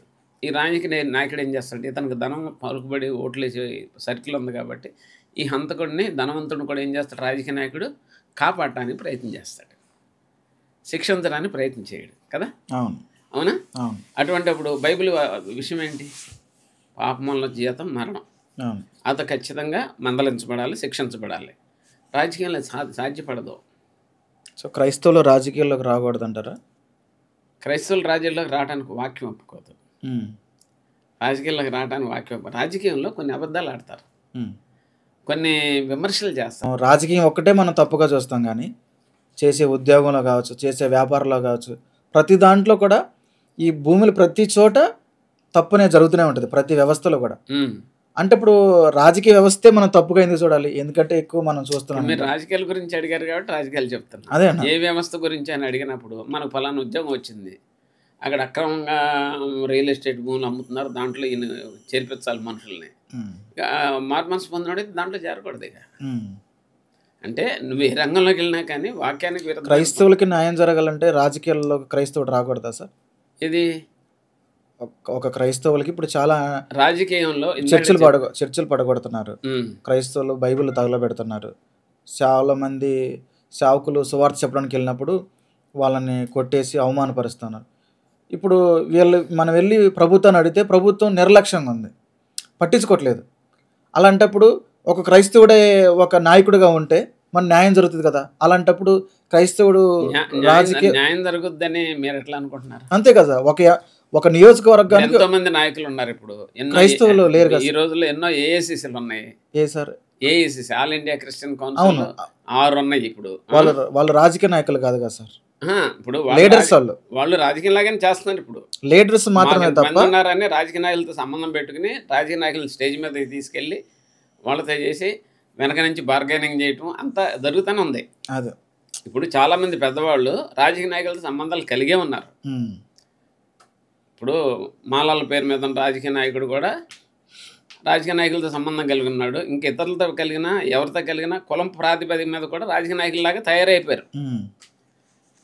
కానీ ప్రభు ఏమన్నాడంటే నా సెలవు లేకుండా తల వెంట్రుకు ఒకటి కూడా రాలిపడదు అన్నాడు. ఫస్ట్ ఇక్కడికి రావాలి. షిమీని దేవుడు షిమీ దావీదుని తిడతామంటే శపిస్తుంటే రాళ్ళు ఎత్తిపోస్తుంటే నరహంతుడు పాపి అని తిడతంటే యెహోవానికి నోరిచ్చాడు వాడిని శపించనియండి అన్నాడు. క్రిస్టియానిటీ సబ్మిటింగ్ టు గాడ్ అన్నమాట. సబ్మిటింగ్ టు గాడ్, దేవునికి సంబంధం. ఇప్పుడు నిన్ను ఎత్తుకునేవాడును నిన్ను భద్రపరచువాడును నీ పాదాలకు రాయి తగలకుండా ఉంటారని చెప్పింది దేవుడు. క్రైస్తవులకి శ్రమలు రావడానికి బైబిల్ ప్రాముఖ్యమైనటువంటి హెచ్చరిక ఇచ్చింది. ఇజ్రాయేలీల్ని క్షేమంగా కాపాడాడు దేవుడు. ఇప్పుడు ఎందుకు వదిలేశాడు మధ్య మధ్యలో? ఎందుకు వదిలేశాడు? వాళ్ళ అతిక్రమణను బట్టి. ఎస్, వాళ్ళు పరాయి రాజులు వచ్చి వాళ్ళ బానిసలకు తీసుకెళ్ళిపోయి బట్టలు తీసేసి మొల చుట్టూతో మాత్రమే కట్టి బానిసలకు వాడుకునేందుకు వదిలేశాడు దేవుడు. ఎందుకంటే వాళ్ళు అతిక్రమించి ప్రభుని మర్చిపోయారు. సహజంగా దేవుని బిడ్డలను అనుకునేవాడు ఎవరు లేడండి. నేను బైబిల్ బేసే చెప్తున్నా. ఇస్రాయేల్ వస్తున్నారు బయలుదేరి అక్కడ ఎక్కడి నుంచి? ఐగుప్తు నుంచి వచ్చే రాజ్యాలు వాళ్ళకి జనాలకి ప్రజలకి ఎదరు దేశాల వాళ్ళకి గుండె లేచిపోయినంత వాక్యంలో లేదు. కొన్ని చోట్ల ఉందా లేదా? అదిరిపోయారు, దడిచిపోయారు. వాళ్ళు వస్తుంటే కొంతమంది దారి ఇచ్చేసారు, కొంతమంది తప్పుకున్నారు కదా. నీ భాగ్యం ఎంత గొప్ప, నిన్ను పోలిన వాడు. అదే నేటికి వాక్యం స్థిరమైందే. క్రైస్తవుని పోలిన వాడు ఎప్పటి లేడు. క్రైస్తవుల్లో దేవుడు లేడు కాబట్టి వాడు వచ్చి ఇడిచి మీద పడుతున్నాడు.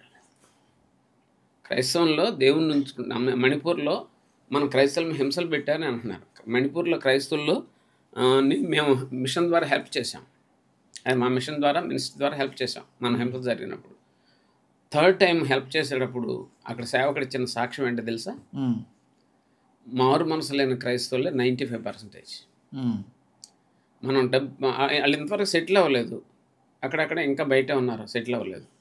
కానీ వచ్చిన డబ్బులు తాగి తిని తిరుగుతున్నారు అంతే. అక్కడ సేవకుడు ఇచ్చిన సాక్ష్యం నాకు. కాబట్టి ఏంటంటే నేననేది క్రైస్తవుల్ని లైన్లో పెట్టడానికి శ్రమలు వస్తాయి.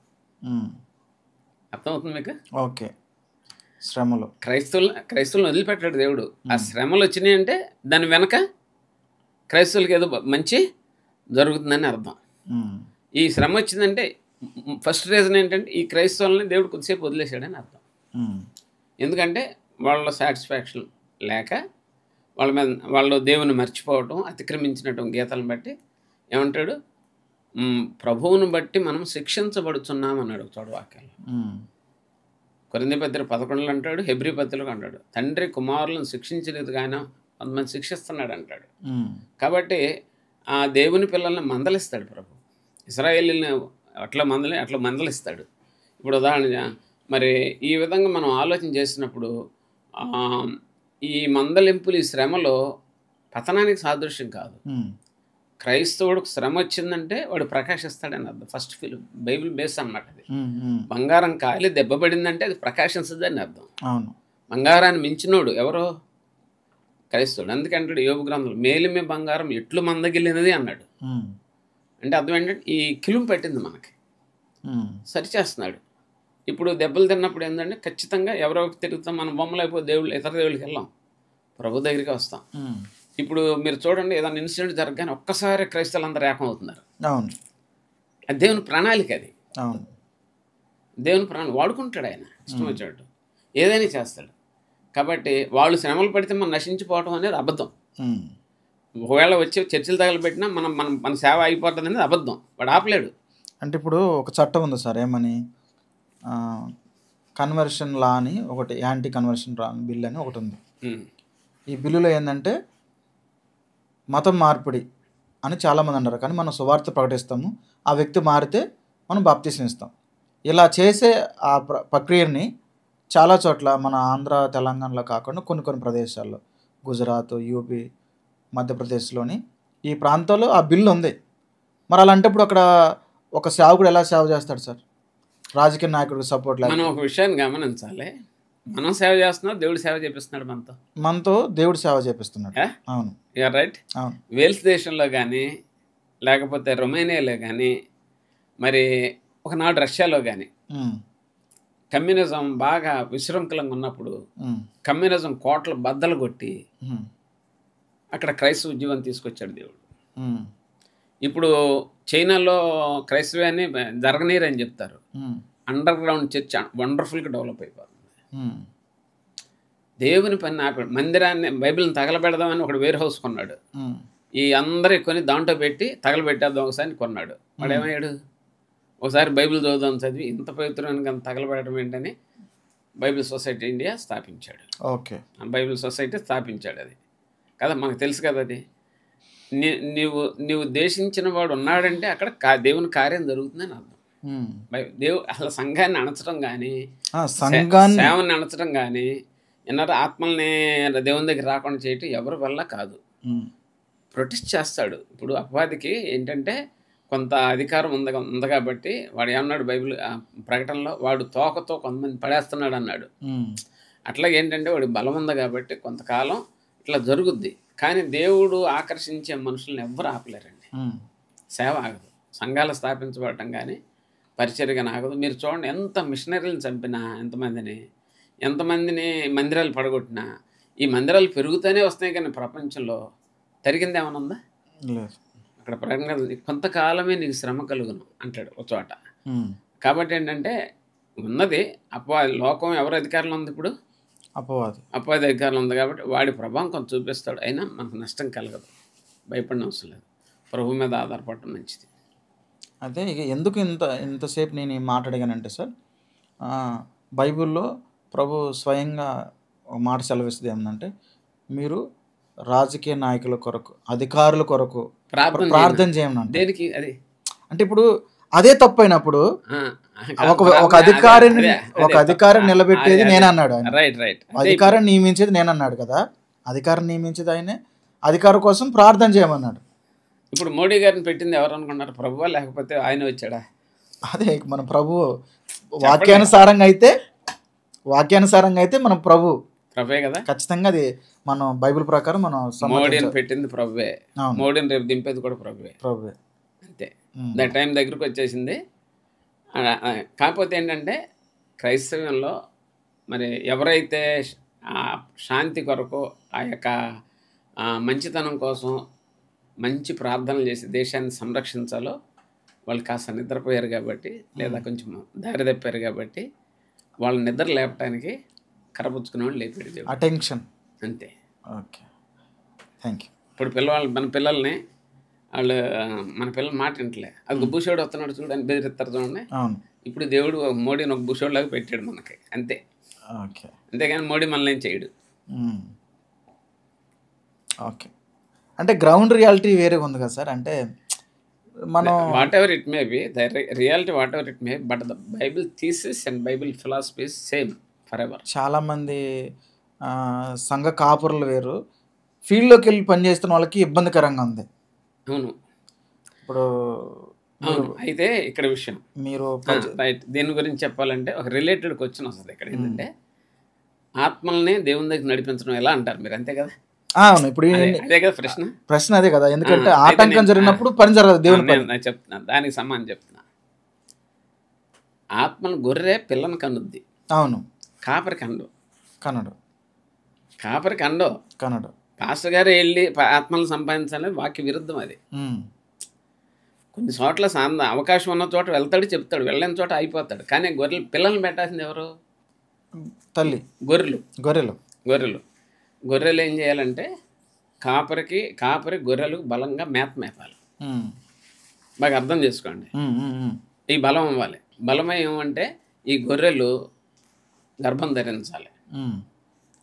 అంటే ఒక విశ్వాసం ఏం చేయాలంటే తన వాడకట్లోనో తన సమాజంలోనో తన ఇంటి పక్కనో తన బంధువుల్లో ఉన్నవాళ్ళు సంబంధాలు ఉంటాయి కాబట్టి వాళ్ళు కమ్యూనికేట్ చేసుకుంటూ వాళ్ళకి తన ప్రేమను చూపిస్తూ, వాళ్ళకి తన ప్రార్థన చూపిస్తూ, కనీసం ఒక ఏడాది ఒక కుటుంబంతో కలుస్తూ తన ఇంట్లోకి పిలుస్తూ కాస్త భోజనం పెట్టి వాళ్ళ ఇంట్లోకి వెళ్ళి పలకరిస్తూ ఏదైనా ఇబ్బందులు ఉంటే పరామర్శిస్తూ ఏదైనా వాళ్ళ కష్టాలు వస్తే ఆదుకుంటూ నెమ్మదిగా ఈ కుటుంబం ఒక కుటుంబాన్ని తన కుటుంబంలాగా భావించింది అనుకోండి, వాళ్ళిద్దరు స్నేహం పెరిగిందంటే వీళ్ళు ఎక్కడికి రమ్మంటే అక్కడికి వస్తారు. అంటే విశ్వాసుల ద్వారా జరిగేటువంటి పరిచర్య చాలా గొప్పది. శిష్యులు వెళ్ళి శిష్యులను తయారు చేయమన్నాడు కానీ ప్రధాన శిష్యుడు వెళ్ళి శిష్యులను చేయమని చెప్పలేదుగా.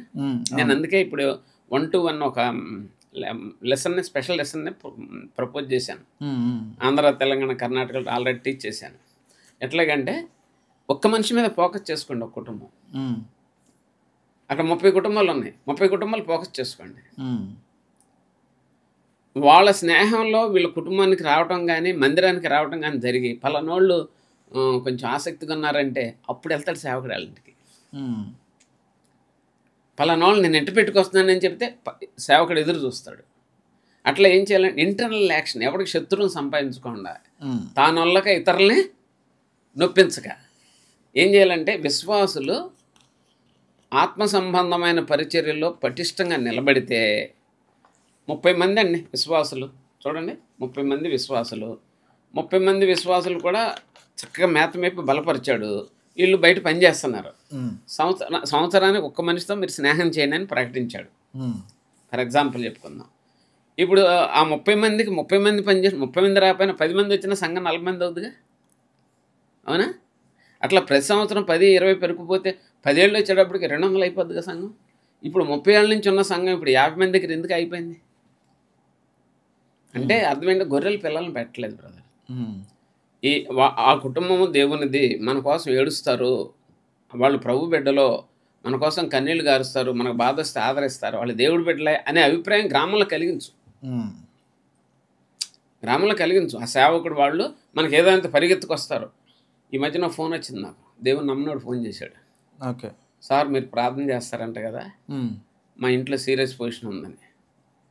మేము వెళ్ళాం, తప్పకుండా నేను వెళ్ళాను, తప్పకుండా వెళ్ళి పరామర్శించి చేసి మీకు ఇష్టమైతే ప్రభుని కూడా నమ్ముకోండి, మేము ప్రార్థన చేసి వెళ్తున్నాం అని చెప్పాను. వాళ్ళ హృదయంలో పడిపోయింది. ఇక విషయం ఏంటంటే మనము ప్రేమ కలిగిన వారము, మనము కన్సర్న్ కలిగిన వాళ్ళము, మంచి చెప్పేవాళ్ళం.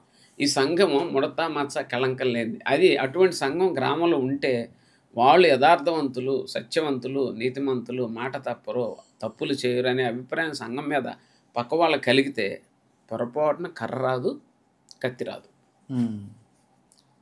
కత్తి రాదు. ఓకే. ఇప్పుడు ఏంటంటే ఏం జరిగిందంటే సంఘంలో కొంచెం లోపాలు ఉన్నాయి, సంఘంలో ఉండే వాళ్ళ మీద కంప్లైంట్లు ఉన్నాయి. సేవకుడు కూడా మైక్ తీసుకున్నాడు, ప్రభా మైక్లో చెప్పేస్తూ ఉంటాడు. ఏమని, ప్రభా ఈ ఊరు నశించిపోకుండా కాపాడు ప్రభు, మైక్లో ప్రార్థన చేయాలి. నువ్వు గదిలో చేయి ప్రార్థన. మైక్లో చేసాడు, మైక్లో చిన్నవాడు వాడికి ఏమనిపిస్తుంది, రే మనం నశించిపోతున్నాడు మనకేమైందిరా. వాళ్ళు గుళ్ళోకి వెళ్ళేవాళ్ళు చాలామంది పేదవాళ్ళు, మనం అందరం ధనవంతులు, ఆస్తులు ఉండేవాళ్ళే. వీళ్ళు ఏంటి ఎట్ట శాపకరమైన ప్రార్థనలు చేస్తున్నారు అని వాళ్ళు ఏం చేస్తున్నారు, నొచ్చుకుంటున్నారు. చాలా చోట్ల వాళ్ళ దేవుళ్ళ పేరు ఎత్తకూడదండి. మనకు అసలు బైబిల్లో కూడా అన్నాడు, వారి పేర్లు నోట ఎత్తనైనా ఎత్తకూడదు అన్నాడు. వాళ్ళ గురించి ప్రభు గురించి చెప్పుకుంటే చాలు. క్వాలిటీ మనలో ఉంటే శత్రుత్వం చేయిస్తాం. సార్ ఇప్పుడు క్రైస్తవ్యంలో వేలాది మంది సేవకులు ఇప్పుడు క్రైస్తవ్యంలో సేవకులుగా బయలుదేరారు, చాలామంది ఉన్నారనమాట. ఉండటానికి సేవకులు చాలామంది ఉన్నారు, కానీ క్రైస్తవ్యంలో బలం అనేది లేదు. దీన్ని మనం ఎలా చూడవచ్చు సార్? చాలా మంచి ప్రశ్న, విలువైన ప్రశ్న అది.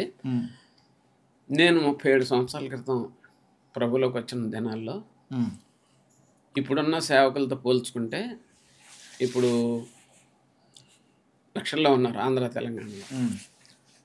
అప్పుడు ఏదో కొద్ది వేలలో ఉండేవాడు. 37 సంవత్సరాల క్రితం అంటే ఇప్పుడు సపోజ్ నేనున్న ప్రాంత మండలంలో ఒక 7-8 మంది సేవకులు ఉండేవాడు. ఇప్పుడు 70 మంది అయ్యారు మండలంలో. ఆ రోజుల్లో సేవకులు ఒకరి చేపలు పెట్టుకుని ప్రేమగా ఉండేవాళ్ళు, ఒకరికొరకు ఒకరు కాళ్ళు కడుక్కున్నట్టుగా ఉండేవాళ్ళు, తీసుకెళ్ళి ఆతిథ్యం సేవకుడు కనపడగానే పండగైనట్టుగా భావించేవాళ్ళు. ఇప్పుడు ఇంకో సేవకుడు లేచాడంటే వాడి శత్రులాగా చూస్తున్నారు. ఎందుకని? నాకేమన్నా అడ్డం వస్తాడేమో, బైబిల్ ఉంది అనేక మంది పనిచేసేవాళ్ళని పంపమని ఉంది కదా. అవును, అనేక మంది పంపమని. ఈరోజు ఎన్ని సంఘాల నుంచి సేవకులను తయారు చేస్తున్నారు? ఆ విషయం చాలా స్థిరమైంది కదా. అవును. ముందు నేను నా కొడుకుని సేవకుని చేయలే, అదే 40 మందిని సేవకులు చేసినాక నా కొడుకుని సేవకుని చేశాను నేను. గ్రేట్. ఇప్పుడు సేవకులు సేవ చేయడానికి రాకూడదనేటువంటి ఆలోచనలు సేవకులు ఉన్నారు. అది పడిపోయింది, చాలా మందిలో పడిపోయింది. అయితే దీనికి ఒక మర్మం ఉంది. ఈ సమాధానం మరి శ్రోతలకు కానీ మీకు కానీ ఎలా ఉంటుందో నాకు తెలియదు, కానీ దెయ్యం కూడా సేవకులను పంపిస్తుంది, బైబిల్లో ఉంది. అంటే సేవకులు ఏదో ట్రైనింగ్ అవుతుంది, ఆ సంస్థ ఉంది, ట్రైనింగ్ వాళ్ళకి ఏదో కొంచెం పింఛన్లాగానో జీతంలాగానో ఇస్తారంటే ఏ పని లేని వాళ్ళని, మారు మనసు లేని వాళ్ళని అమ్మా బాబు ట్రైనింగ్ పంపించేస్తున్నారు, వాళ్ళు సేవకులు అయిపోతున్నారు. కొన్ని మిషన్ల వాళ్ళు ఏం చేసిన బైబిల్ స్కూల్లో పెట్టేసుకుని వాళ్ళకి నెంబరింగ్ కావాలి. నెంబరింగ్ కావాలంటే ఎవరినో ఒకరిని రిక్రూట్ చేసుకుని 3 సంవత్సరాలు ట్రైనింగ్ ఇచ్చి వాళ్ళకి అభిషేకం తలక మీద క్యాప్లు పెట్టేసి నువ్వు గొప్పడు అని చెప్పేసి పంపించేస్తాను. వాళ్ళకి మారు మనసు ఉందో లేదో చూడరాడు. మూడోది ఏంటంటే ఇక లైఫ్లో ఫెయిల్ అయిపోయిన వాళ్ళు, ఎటు వెళ్ళలేని వాళ్ళు, కనీసం సేవన చేసుకుందాం అనుకునే వాళ్ళు కొంతమంది. అవునా? ఈ మధ్యకాలంలో కులం పేరు మీద మా కులం వాళ్ళకి సేవకుడు కావాలి అని మన వాళ్ళని ఎవరినైనా ట్రైనింగ్ పంపిద్దామని కూడా పంపిస్తున్నారు. నేను ఒక ఊరు వెళ్ళాను, నాగలంక మండలం. వెళ్తే అన్నారు అక్కడ సేవకులు లేడు, ఒక సేవకుని పంపిస్తాలేమని ఇచ్చేస్తాను కారు దగ్గర. అయ్యా మా వాళ్ళనే పంపండి అన్నారు. అంటే అర్థం ఏంటంటే నేను గమనించినంత వరకు కులం ద్వారా సేవకులు వస్తున్నారు. కొరింథీ పత్రిక 11వ అధ్యాయంలో వెలుగు దూత తానే నీతి పరిచారకుల వేషం ధరించుకున్న వాని అనుచరులు కూడా నీతి పరిచారకుల వేషం ధరించుకుంటూ గొప్ప సంగతి కాదు అన్నాడు. అంటే వెలుగు దూత అంటే లూసిఫర్ లక్షణం సేవ ఎట్టుండి చెప్పనా మీకు నేను? నజరేయుడైన యేసు నువ్వు దేవుని కుమారుడు అని మాకు తెలుసు, నువ్వు రాబోయే వాడు నువ్వేనని తెలుసు, నువ్వు అన్నీ తెలుసు అని మాకు తెలుసు అని ఉంటాయి కేకలేస్తాయి. ఒక సందర్భంలో ఏమొచ్చినంటే నువ్వు దేవుని కుమారుడు అని మాకు తెలుసు, మాతో నీకేంటి పని అన్నాయి.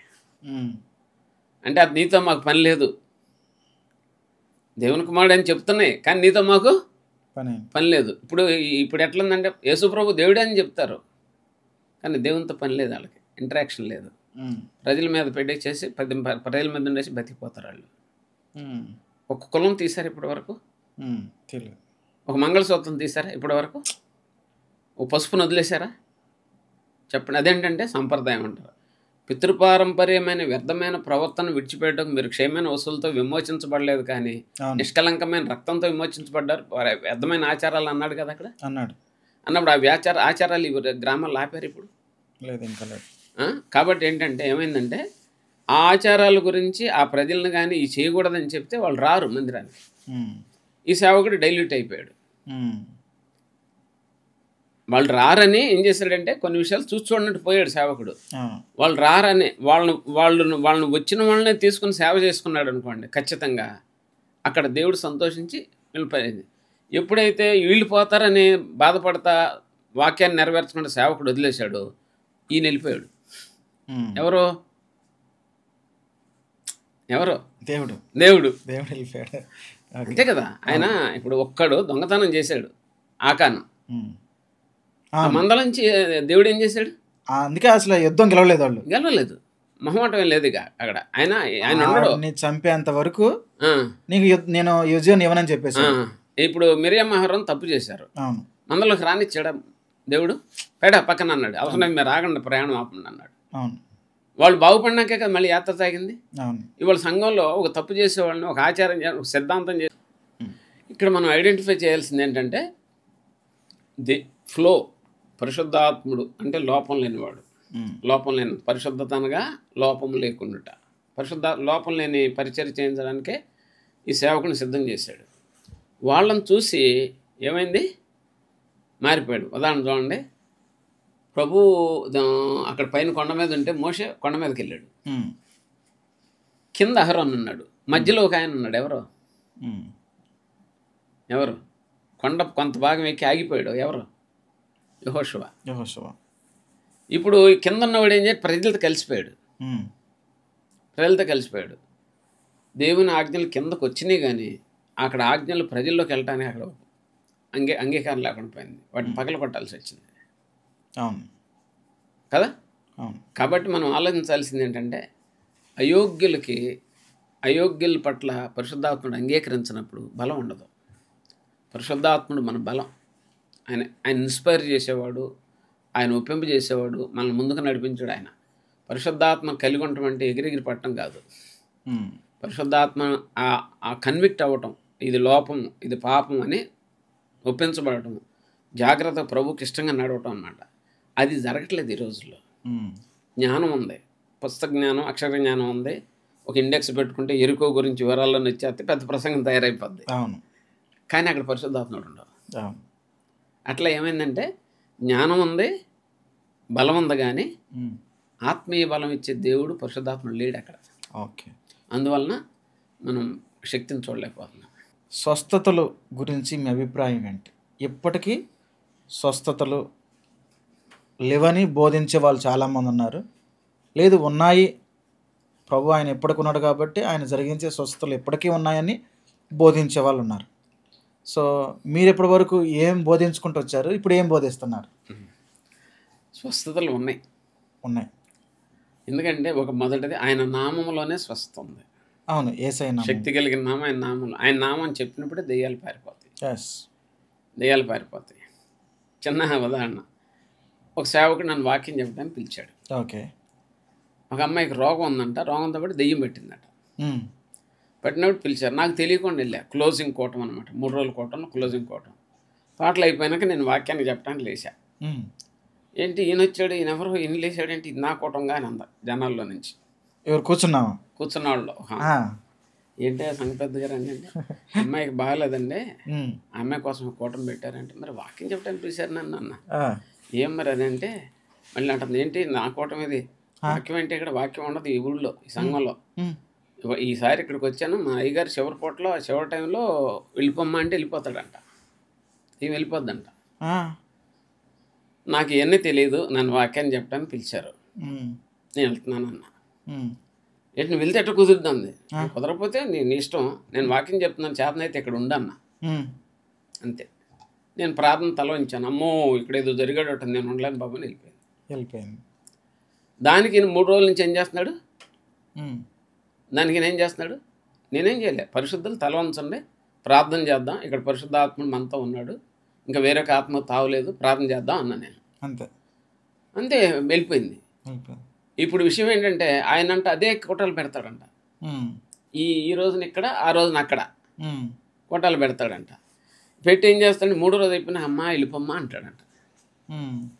ఓకే, అంటే దెయ్యముల బోధ అని అన్నాడు కదా, అది జరుగుతుంది. విషయం ఏంటి తెలుసా, కొద్ది నెలల తర్వాత పాస్టర్ గారి భార్యకి పట్టింది. ఆ ఊరి పేరు, సేవకుని పేరు నేను చెప్పట్లేదు, బాగా అమ్మానపరచకూడదు, ఆన్లైన్లో పడుతున్నాం కానీ. అంటే అర్థం ఏంటి, వాళ్ళకి తెలియదు దేవుని శక్తి. ఆయన నామములో స్వస్తుంది, వాక్యములో స్వస్తుంది, పరిపూర్ణమైన విశ్వాసంలో శక్తి ఉంది. విశ్వాసం అంటే నువ్వు స్వస్థపడతావు ఉంది. అది చిన్న విశ్వాసకైనా ఉంది. వాళ్ళ పిల్లోడికి జ్వరం వచ్చిందండి, రక్షించబడిన స్త్రీ ఏం చేస్తుంది, ప్రార్థన చేస్తుంది, వెంటనే తగ్గిపోతుంది. ఇప్పుడు దానికి ఏమన్నా, ఇప్పుడు కార్పొరేట్ స్వస్థపరిచే సేవకులను తీసుకురావాలా? అంటే ఆ స్వస్థల గురించి, దాని గురించి కూడా చెప్పండి సార్. అదే మరి చెప్తున్నాను. ఇప్పుడు అమ్మాయి ప్రార్థన చేసింది బిడ్డకి, కొంతమంది సేవకుడి దగ్గర తీసుకొచ్చుకుంటారు, ప్రార్థన చేస్తారు, తగ్గిపోద్ది. కొంతమంది సంఘంలో ప్రకటిస్తారు, పలానా ఎవరో చేసారో ప్రార్థన తెలియదు, 4-5 రోజుల తర్వాత తగ్గిపోద్ది. కొంతమంది ఏమో ఇంట్లోనే ప్రార్థన చేసుకుంటారు, తగ్గిపోద్ది. ఎంతమంది జరుగుతున్నాయి. ప్రతి రోగి దగ్గరికి ఈ కార్పొరేట్ స్వస్థపరిచే సేవకులు వెళ్ళరు కదా.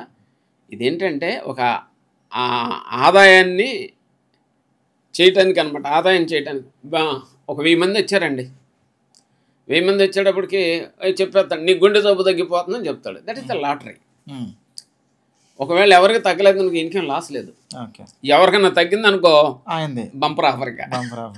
ఎందుకని తెలుసు, లాటరీ వేసాడు కదా. కాబట్టి ఏంటంటే ఇదంతా ఏంటంటే అది ఆర్జన కోసం అబద్ధం ఆడేదే, కానీ స్వస్థత ఒకరి స్వస్థ కాదు. ఆయన నామంలో స్వస్తుంది, ఆయన వాక్యంలో స్వస్తుంది, మనకి ఇవ్వబడిన విశ్వాసంలో స్వస్తుంది. స్వస్థతలు ముగించేసాడు అనడానికి వాక్యం ఒప్పుకోదు. ఆయన నామంలో స్వస్తుంది, ఆయన వాక్యంలో స్వస్తుంది. 1998లో నేను దినకరన్ గారి మీటింగ్కి వెళ్ళా. 98 అంటే అప్పుడు నేను సేవలోకి వచ్చి ఒక 7-8 సంవత్సరాలు, ఒక విధంగా పిల్లవాడినే. అంటే ఇది 30 సంవత్సరాల క్రితం సంగతి నేను చెప్తున్నా. అయితే ఆయన అక్కడ ఉన్నాడు స్టేజ్ మీద. నేను మాతో పాటు నేను అప్పుడు జాబ్లో ఉండే సంఘాలు నడిపిస్తున్నాను. మాతో ఉన్నటువంటి స్టాఫ్ మెంబర్ ఒక ఆయన వచ్చాడు. మేము వెళ్ళాం, 6 వెళ్ళాం. ఆడికి వెళ్ళినప్పుడు మధ్యలో ఆయన డానియల్ నేను దేవుడు పిలుస్తున్నాడు అని చెప్పాడు. మనోడు కొనుక్కొచ్చేస్తుంది. ఎందుకంటే 10,000 మందిలో డానియల్ పేరు చెప్పడం ఎంత ఆశ్చర్యం కదా. వచ్చేస్తుంది. వచ్చేసేటప్పటికి నడు నీ పేరు చెప్తున్నారు కానీ స్టేజ్ దగ్గరికి వెళ్ళాం. వెళ్ళేటప్పటికి 6 డానియల్ ఉన్నారు అక్కడ. మ్యాటర్ అర్థం చేసుకోండి. ఆయన ఇంటి పేరు చెప్పలే, ఫలానా ఊరు అని చెప్పలే, డానియల్ అన్నాడు అంతే. క్రిస్టియన్స్లో డానియల్ ఉంటారుగా, ఖచ్చితంగా ఉంటారు. ఆ పేర్లు మన పేర్లు అవి కదా. ఈ 6 ఎవరిని పంపాలి ఆయన దగ్గరికి అర్థం కావట్లే. ఇంటర్వ్యూ చేశారు. నువ్వేం చేస్తావు అని చేసి మనోడికంటే కొంచెం ఎక్కువ ఇన్కమ్ ఉన్నవాడిని ఒక ఎంప్లాయీని పట్టుకుని అతను పంపించారు. మిగిలిన 5 పక్కన పెట్టేశారు. ఓకే. నేను మొట్టమొదటిగా షాక్ అయ్యాను, కొత్త సత్యాన్ని నేర్చుకున్నప్పుడు. నేను అంటే అర్థం ఏంటంటే మరి డానియల్ పేరు పరిపూర్ణంగా చెప్పొచ్చుగా, ఇంటి పేరుతో చెప్పొచ్చు కానీ మీ వాదన. మళ్ళీ స్వస్థవరం సేవకుల విషయంలో నేను అది చెప్తాను. వాళ్ళు 100 మందికి ప్రార్థన చేస్తారు చేతులేసి. చేసినప్పుడు విషయం ఏంటంటే ఏ రోగమైనా సరే ప్రార్థన చేసినా చేయకపోయినా కొంతమందికి తగ్గిపోద్ది, ఏదో అరుదుగా ఒకళ్ళిద్దరూ చనిపోతారు అంతే కదా. అందరూ చనిపోరుగా. మొత్తం మీద 50 మంది వెళ్ళారు అనుకోండి, 5 3 లేకపోతే 2 చనిపోతారు, మిగిలిన వాళ్ళందరూ రికవర్ అయిపోతారు. ఇప్పుడు వీళ్ళు ఏం చేస్తారంటే ప్రార్థనలు చేసేస్తారు. ఇప్పుడు చనిపోయాడు అనుకోండి, వీళ్ళ దగ్గరికి రారు. నువ్వు ప్రార్థన చేసేది తగ్గింది, కానీ తగ్గిపోయింది అనుకో, ఆయన ప్రార్థన చేసి తగ్గిపోయాడు అని చెప్పి వీళ్ళు అనుకుంటారు. మేము ప్రార్థన చేసేది తగ్గిందని వీళ్ళు అనుకుంటారు. కానీ జనరల్గా ఎవరికైనా తగ్గిపోద్ది. జబ్బు వచ్చిన వాళ్ళందరూ చనిపోవట్లేదు కదా. కదా, అట్లా లాటరీ అనమాట. 100 మంది మీద అట్లా చేసి మీ రోగాలు తగ్గిపోతున్నాయి అని అంటే పడిపోతారు. అట్లా కాదు.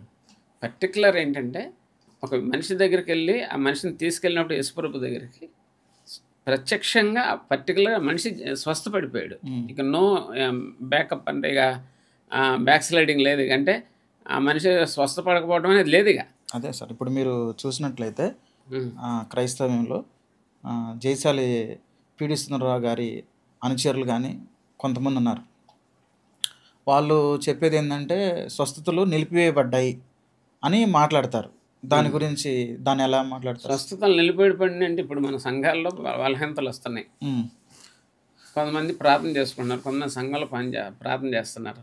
అంటే వాళ్ళు అనేది ఏంటంటే క్లియర్గా వాళ్ళు మాట్లాడిందంటే సేవకుడు ద్వారా స్వస్థతలు జరుగుతున్నవనేది అబద్ధాలు అని అంటున్నారు. అట్లని మనం ఎందుకు అనాలి, కానీ సేవకుడు కూడా ప్రార్థన చేసినప్పుడు కొన్ని కార్యాలు జరుగుతాయి. కానీ స్వస్థవరం నా ఒక్కడి సొత్తు అని చెప్పుకోవడానికి సేవకుడికి అధికారం లేదు. అది ఖచ్చితంగా వాస్తవం. అది లేదు. స్వస్థవరం విశ్వాసం కలిగిన బిలీవర్ అయినా ఎల్డర్ అయినా ఎవరు ప్రార్థన చేసినా వాళ్ళ ఇంట్లో కార్యాలు జరగవచ్చు, పిల్లల కార్యాలు జరగచ్చు, పొలం రకరకాల పనుల మీద వాళ్ళు ప్రేయర్ చేస్తున్నప్పుడు జరుగుతాయి కార్యాలు. కాబట్టి స్వస్థవరం అనేది ఒకటి సొత్తు కాదు.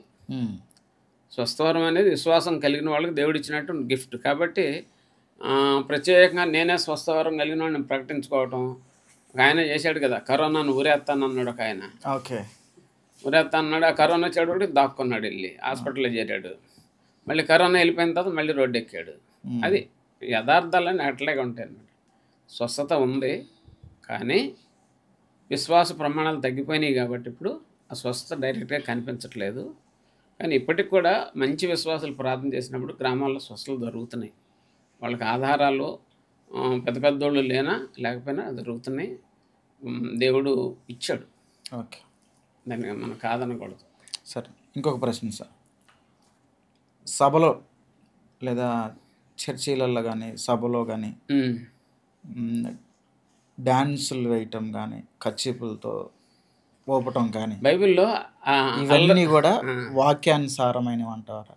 అదే బైబిల్లో అల్లరితో వాళ్ళ ఆదర్శము బైబిల్లో ఉన్న దావీదు వాళ్ళ ఆదర్శం. వాళ్ళు చెప్పుకునేది ఏంటంటే మాకు ఆదర్శం దావీదు చేశాడు, మేము చేస్తే తప్పేంటి? దావీదు నాట్యం. ఆ రోజున మందసం వస్తే దేవుడు ఇచ్చినట్లు. మందసం వాళ్ళ దగ్గరికి వస్తే దేవుడు వచ్చినట్టు, మందసం లేకపోతే దేవుడు లేనట్టు. దేవుడు వచ్చాడు కాబట్టి డాన్స్ చేశాడు. మరి ఇప్పుడు దేవుడు వచ్చిన టైంలో చేశాడు. ప్రభు ఇప్పుడు ఎక్కడికి వచ్చాడు? మనతో పాటే ఉన్నాడు. ఎక్కడున్నాడు? మన హృదయంలోనే ఉన్నాడు, మనలోనే ఉన్నాడు. రోజు డాన్స్ అయితే ఆ స్టేజ్ మీద ఎందుకు వేయాలి డాన్స్? కేవలం అక్కడ ఎందుకు వేయాలంటే అక్కడ ఎందుకు వేయాలి? అది ఆత్మీయ ఆనందం అనేది అది ఎల్లవేళ 365 రోజులు ఉండేది. అది అవును, క్షణకాలం డ్యాన్స్ చేసినాక అయిపోయేది కాదు. దాన్ని ఏమంటారు? సినిమా అంటారన్నమాట. దాంట్లో కొంతసేపు డ్యాన్స్ చేసిన తర్వాత కొద్దిసేపు ఏడుపు, కొద్దిసేపు ఫైటింగ్ అన్నట్టు కాదు అక్కడ. ఉద్రేకంగా అది కాదు. నీ ప్రభు నీలో ఉన్నాడు. నీకు మందసం ఏ మందసం రావాల్సిన అవసరం లేదు, ఏది రానవసరం లేదు. ఆ దేవుడే నీలోకి వచ్చాడు, ఆత్మగా లోపలికి వచ్చాడు. నిత్యం సంతోషంగా గంతులేస్తే సేవ చేయి. అక్కడ ఒట్టి డ్యాన్సులు వేస్తే ఫలితం. అల్లరితో కొన్ని ఆటపాటలు అన్నాడు ఏంటి? అవును, మరి కొన్ని చోట్ల డ్యాన్సులు వేస్తున్నాడు, బట్టలు కూడా ఊడిపోతున్నాయి కొంతమందికి. అవును, కొంతమంది అసభ్యకరంగా కొంతమంది తయారవుతున్నారు. ఎందుకు? అల్లరితో కూడిన అది పరిశుద్ధాత్ముడు సమాధానకర్తగా అల్లరి కాదుగా. కాబట్టి అది కాదు. నువ్వు సువార్త సభకి వెళ్ళావు, సువార్త ప్రకటించడం అంటే ఏంటి చెప్పండి అసలు? తెలియని వారికి సువార్తను ప్రకటించేవాడు నవ్వుతూ ఉంటాడు, ఏడుస్తూ ఉంటాడు. ఆరాధనలో డాన్స్ వేయటం, కచ్చిపులతో తిప్పుకుంటా డాన్స్ వేయటం, వాళ్ళకి మాదిరి బైబిల్లో ఉన్న దావీదు అని చెప్పేసి వాళ్ళు అంటున్నారు సార్. ఇది ఎంతవరకు వాక్యానుసారంగా? సరే, ఇప్పుడు 3 భాగాలు చూద్దాం దీన్ని. అక్కడ ప్రజలు అనేక మంది ఉన్నారు, అందరూ మందసం కోసం ఎదురు చూస్తున్నారు. ఒక్క దావీదే డాన్స్ చేయటం కారణం ఏంటి? అక్కడ ఉన్న ఇజ్రాయేల్ అందరికి వచ్చింది కదా మందసం. అవును, దండలోకి వచ్చింది కదా. వచ్చినప్పుడు వాళ్ళందరూ డాన్స్ ఏం చేయలేదేంటి? ఇది పాయింట్ మొదటిది. రెండవది ఏంటంటే ఆ మందసం ఉన్నప్పుడే డ్యాన్స్ వేసాడు ఆయన. మందసం వస్తేనే డ్యాన్స్ వేసాడు, మందసం లేకపోతే డ్యాన్స్ లేదు. రెండోది, ఇప్పుడు ఈ 2 ప్రశ్నల వరకు మనం చూసుకున్నా కానీ అక్కడ మందసం ఉంటేనే దేవుడు ఉన్నట్టని గ్రహించిన దావీదు డ్యాన్స్ వేసాడు. దేవుడు నాలో ఉంటేనే నాకు సంతోషం అనేటువంటి గ్రహింపన్న వాళ్ళు ఎల్లప్పుడూ సంతోషంగా ఉంటారు. రెండోది, మందసం వస్తే వీళ్ళు సంతోషపడ్డారు. మనకే మందసం లేదు ఇప్పుడు, కానీ మన మందసం కానీ మన బలిపీఠం కానీ యేసుక్రీస్తు ప్రభువారు. ఆ యేసుక్రీస్తు మన కొరకు వచ్చాడు, రక్తం కార్చాడు, మనల్ని మార్చుకున్నాడు. ఆయన ఆత్మను మనం సిద్ధం చేసి మనకు పంపాడు కదా. అట్లా పంపినప్పుడు ఆత్మ మనలో నివసిస్తున్నాడు. మనకు రోజు పండుగ. శరీర సంబంధమైన పొంగు వేరు, ఆత్మ సంబంధమైన పొంగు వేరు. దావీదు శరీర సంబంధమైన పొంగే. అప్పుడు శరీరంలో నాట్యం చేశాడు. ఇప్పుడు మనమైతే ఇప్పుడు ఏంటంటే ఆత్మానుసారమైన మనుషులు. మనలో పరిశుద్ధాత్మ నివసిస్తున్నాడు, మనం ఆనందంతో ఉంటాం. అందుకే ఏం చేస్తున్నాం అంటే మనం ఆరాధన చేస్తున్నాం. ఆరాధన అంటే ఆత్మతో గంతులేయటమే. సరిగ్గా అర్థం చేసుకుంటే హృదయంలో సంతోషం ఉన్నవాడు ఏం చేస్తాడంటే ఆనందిస్తూ ప్రభు సన్నిధికెళ్ళి నీకంటే గొప్పవాడు ఎవరు ఉన్నారని పాటలు పాడుతూ, నీ రక్తం వల్ల నేను బాగుపడ్డానని నోటితో స్తుతిస్తూ, అయ్యా నువ్వే మరణించావు నా కొరకని చేస్తూ ఆనందంగా రొట్టె విరుస్తారు. అది అపోస్తలుల కార్యం 2వ అధ్యాయంలో మనం చూస్తాం. అంటే అర్థమే, వీళ్ళు శరీరంతో గంతులేదు కానీ వీళ్ళ ఆత్మ, వీళ్ళ మనసు ఏం చేస్తుంది, హృదయం ఏం చేస్తుంది, గంతులేస్తుంది. మనం ఆత్మానుసారం కావాలి. ఇప్పుడు ఆమె ఎలిజబెత్ దగ్గరికి మరియం వెళ్ళినప్పుడు గర్భంలో ఉన్న శిశువు ఏం చేశాడు? గంతులేశాడు. అక్కడ దానికి నా హృదయం ఉప్పొంగుచున్నది అంటది అక్కడ వాక్యంలో. హృదయం కొత్త నిబంధనలో రోమాపత్రిక 8వ అధ్యాయంలో శరీరానుసారులు అంటాడు, ఆత్మానుసారులు అంటాడు. దేవుని ఆరాధించేవాడు ఆత్మను బట్టి ఆరాధిస్తాడు అన్నాడు. అందుకే ఏం చేస్తున్నాడంటే ఆత్మలో ఉల్లసిస్తూ ప్రభువుని కొనియాడుతూ ఆరాధిస్తాను. మన గంతులేసినట్టే. శరీరానికి మాత్రమే పొంగొచ్చింది. దావీదు డ్యాన్స్ ఆగిపోయింది, జీవితంలో ఎక్కడ డ్యాన్స్ వేయలే. కానీ మనం రక్షించబడిన నాటి నుంచి చనిపోయే వరకు కూడా మనం ఆనందిస్తూ హృదయంలో గంతులు వేస్తూనే మనం ఆరాధిస్తాం. ఆయనకి ఇవ్వబడిన ఆనందం కంటే మనకి ఇవ్వబడిన ఆనందం చాలా గొప్పది. ఆయన డ్యాన్స్ చేసాడని చెప్తారు కానీ మరి ఆయన చేసిన పనులు వీళ్ళు చేస్తారా? శత్రువు వస్తే ఒక చిన్న రాయి పుచ్చుకుని వెళ్ళిపోయాడు విశ్వాసంతో. మనం కొంచెంతో బలంగా ఉన్నాం కదా, ఇంత పెద్ద రాయి ఉంటేనే మనం సంతోషపడతాం. అంటే పెద్ద పెద్ద ఆశీర్వాదాలు ఉంటే సంతోషపడతాం. ఏదో బైబిల్లో ఒక ఆయన ఏదో చేశాడని పట్టుకుని ఏలాడేది కాదు. బైబిల్ ఫిలాసఫీని, బైబిల్ సిద్ధాంతాన్ని అర్థం చేసుకోవాలి. రక్షించబడిన వాడి హృదయంలో పొంగుతూ ఉంటాడు, నా పాపములు కొట్టివేయండి. ప్రభు శిష్యులతో ఏమన్నాడు? దెయ్యములు మీకు లోబడిపోయిన సంతోషించొద్దు, పరలోకంలో మీ పేరు రాయబడిందని మీరు సంతోషించని అన్నాడు కదా. కాబట్టి అంటే మనం వేసే గంతులు వేరు. దావీదు కంటే గొప్ప గంతులు మనకి. దావీదు పాపంలో నిల్చున్నాడు, పాత నిబంధన భక్తులతో పాటు ఎదురు చూస్తున్నాడు యేసుప్రభు కోసం. కానీ మనమైతే యేసుప్రభు వచ్చేసాడు, రక్తం కార్చేసాడు, మనం కడుగు పడిన వాళ్ళం. ఒక విధంగా చెప్పాలంటే దావీదు కంటే గొప్పవాడు మనం. దేవుడు అట్లా చేశాడు మనల్ని. మన ఆనందం వేరు, అది ఆరాధనలకు కనపడుతుంది. ఓకే. సో ఇప్పుడు ఇలా చేయడం అనేది వాక్యానుసారం కాదంటారు? అవసరం లేదు. ఓకే. ఆనందం అనేది శరీరం బట్టి విత్తేది కాదు. శరీరానుసారమైన మనస్సు మరణం, ఆత్మానుసారమైన మనస్సు జీవం. కాబట్టి అంత అవసరమే లేదు. Thank you. ఇప్పుడు దాన్ని బేస్ చేసుకుని మీరు చూడండి ఒకసారి. దాన్ని బేస్ చేసుకుని కొంతమంది ఏం చేస్తున్నారంటే ఈ సెమీ క్రిస్మస్ దగ్గర డ్యాన్సులు పెడుతున్నారు. ఆ డ్యాన్సుల దగ్గర ఎవరు పెడుతున్నారు? యవనస్తులు పెడుతున్నారు. అవును, క్రిస్మస్ పాటలకి డాన్స్లు వేయచ్చు. అది యవనస్తులు పెడుతున్నారు. యవనస్తులు పెట్టినప్పుడు ఏం చేస్తున్నారు? ఆ స్టెప్కి అనుకూలంగా ఉండే పాటల్ని ఎన్నుకుంటున్నారు. క్రీస్తులు కూడా అదే రకమైన పాటలే ఎన్నుకుంటున్నారు. కొంతమంది అడ్వాన్స్డ్ ఒక పోగంట సేపు దేవుని పాటలు పక్కన పెట్టేసి సినిమా పాట పెట్టి డ్యాన్సులు వేసేస్తున్నారు. భయంకరం. పైగా 15 ఏళ్ళు దాటిన పిల్లలను కూడా డ్యాన్సులు వేపిస్తున్నారు. అనవసరమైనటువంటి అక్కడ సెలబ్రేషన్ జరుగుతుంది, అపవాదికి అనుకూలమైన జరుగుతుంది. ఇది కూడా తప్పే. చూస్తున్నారుగా, మీరు చూస్తున్నారు. ఇప్పుడు మన ఆడపిల్ల ఉంది, పక్కెళ్ళి అక్కడ డ్యాన్స్ వేద్దాం, మనం ఒప్పుకుంటామా? మన పిల్లలు డ్యాన్స్ వేస్తాం, ఒప్పుకుంటాం? దేవాలయం దగ్గరే పెద్ద పెద్ద వాళ్ళతో డ్యాన్సులు వేపిస్తున్నారు, ఆనందం అంటారు. కానీ వెనక జరిగే పరిణామం ఏంటి? దేవుని రాజ్యము ఆటపాటలతో కూడింది కాదండి, అల్లరితో కూడింది కాదు. అదే ఆత్మలో ఆనందం చాలా ప్రాముఖ్యమైనది. Okay, thank you. క్రైస్తవులు బొట్టు పెట్టుకోవచ్చు అండి? బొట్టు ఈ మధ్యన ఒక ఆయన హైదరాబాద్లో సిలువ బొట్టు పెడుతున్నా అన్నాడు. సిలువకు బొట్టు? సిలువ బొట్టు అంట. సిలువ బొట్టు, సిలువ బొట్టు అంటున్నారు. మనం ఏం చేస్తాం దానికి? సిలువ బొట్టు అంటున్నారు. బాబు పెళ్ళిలో పసుపు ఎందుకు వేస్తున్నాం అంటే యాంటీబయాటిక్ అంటున్నాడు ఒకడు. పెళ్ళిలో పసుపు ఎందుకు వేస్తాం? పసుపు అంటే హిందువుల యొక్క విశ్వాసంలో అది సుమంగళదానానికి సూచనగా వాళ్ళు వేసుకుంటారు, అన్యులు వేసుకుంటారు, వాళ్ళ విశ్వాసం అది. మనం కానీ మనకైతే వస్తువులు లేదు ఆశీర్వాదం, పసుపులో లేదు, లేకపోతే దేంట్లో లేదు. అట్లాగే బొట్టు వాళ్ళు ఎందుకు పెట్టుకుంటారంటే, మనం ఆ బొట్టు చరిత్ర ముందుకెళ్తే మనం చూస్తే ఇక్కడ చాలా గంభీరమైన సత్యాలు వస్తాయి. వాళ్ళకి 3 దేవుళ్ళు ఉన్నారు అన్యులకి. ఒక దేవుడు పుట్టిస్తాడు, ఒక దేవుడు రక్షిస్తాడు, అంటే కాపాడతాడు అనమాట, పోషిస్తాడు. ఇంకో దేవుడు కోపం వస్తే 3వ కన్ను తెరిచి శిక్షిస్తాడు. అంటే పుట్టించేవాడు, పోషించేవాడు, శిక్షించేవాడు, 3 ఉన్నారు వాళ్ళకి. అందుకే వీళ్ళు ఏం చేస్తారంటే, భక్తి కలిగిన స్త్రీలు ఏం చేస్తారంటే ఆ టెంపుల్కి వెళ్ళి ఆ బొట్టు తీసుకుని, ఆ పిండి తీసుకుని, అయ్యా 3వ కన్ను తెరవబాకు, ఆ మీద కోపగించబాకు అని ఏం చేస్తారు? బొట్టు పెట్టుకుంటారు. అంటే 3వ కన్ను తెరవద్దని పెట్టుకుంటారు, శిక్షిస్తాడని.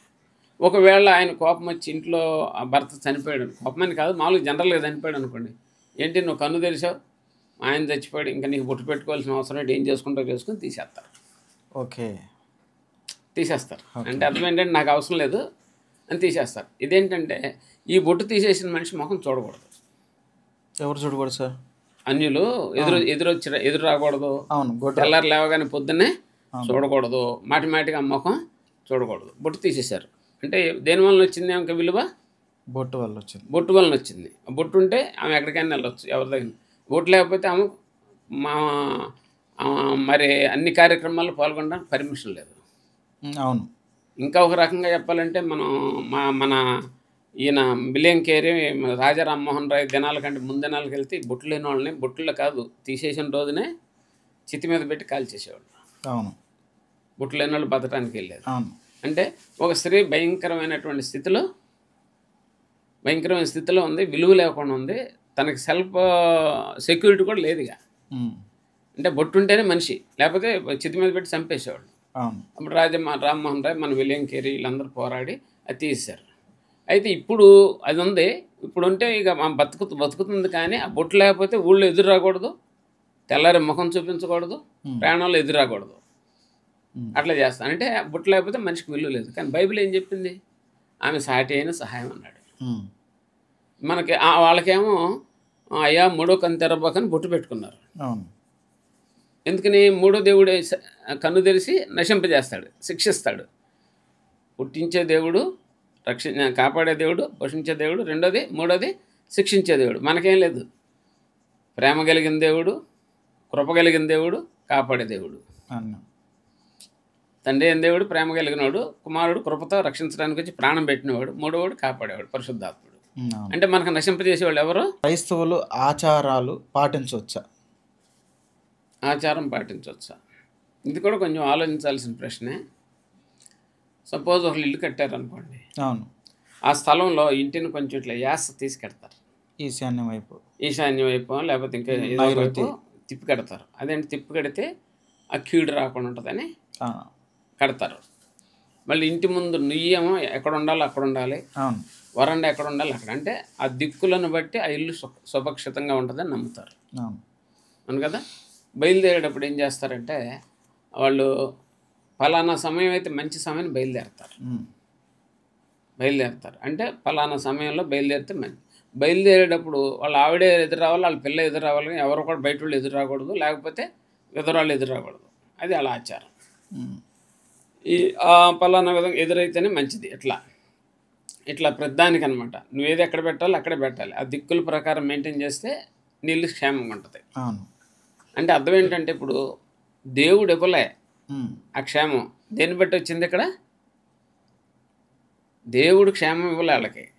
వీళ్ళు ఇల్లు ఇటు కట్టి తిప్పారు కాబట్టి ఇల్లు ఇటు తిరిగినందుకు వచ్చింది ఆశీర్వాదం. ఓకే, అవునా?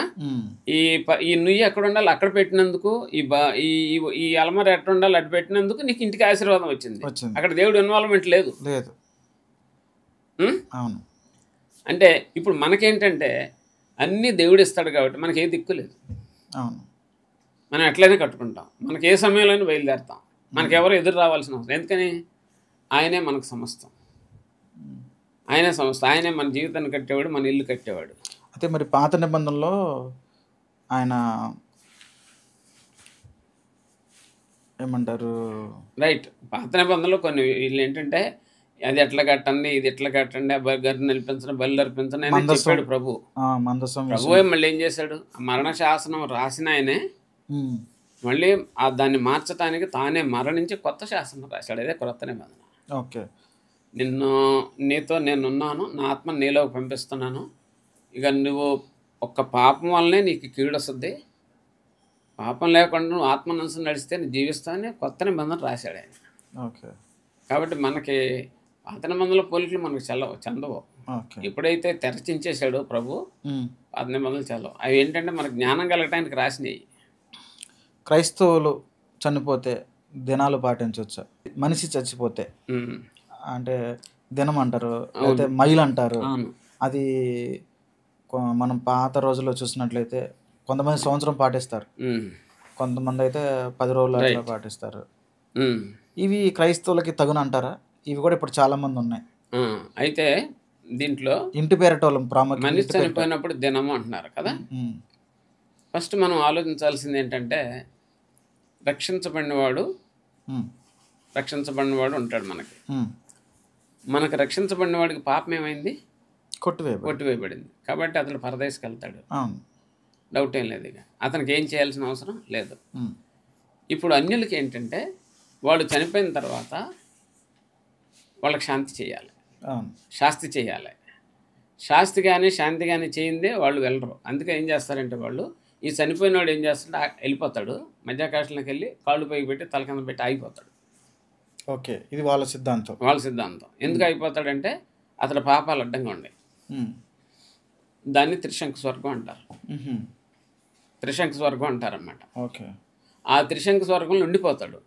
ఈయన పేరుని బట్టి, ఈయనింటి గోత్రాన్ని బట్టి వాళ్ళు ఫలానా రోజున అని చెప్పి నిర్ణయం చేస్తారు ఆ శాస్తి చేయడానికి. ఓకే, ఫలానా రోజునని చేస్తారు. మనకు అది లేదు. అవును, లేదు. ఫలానా రోజున శాంతి చేసి కొంతమంది 12 రోజు, కొంతమంది 15 రోజు పెడతారు.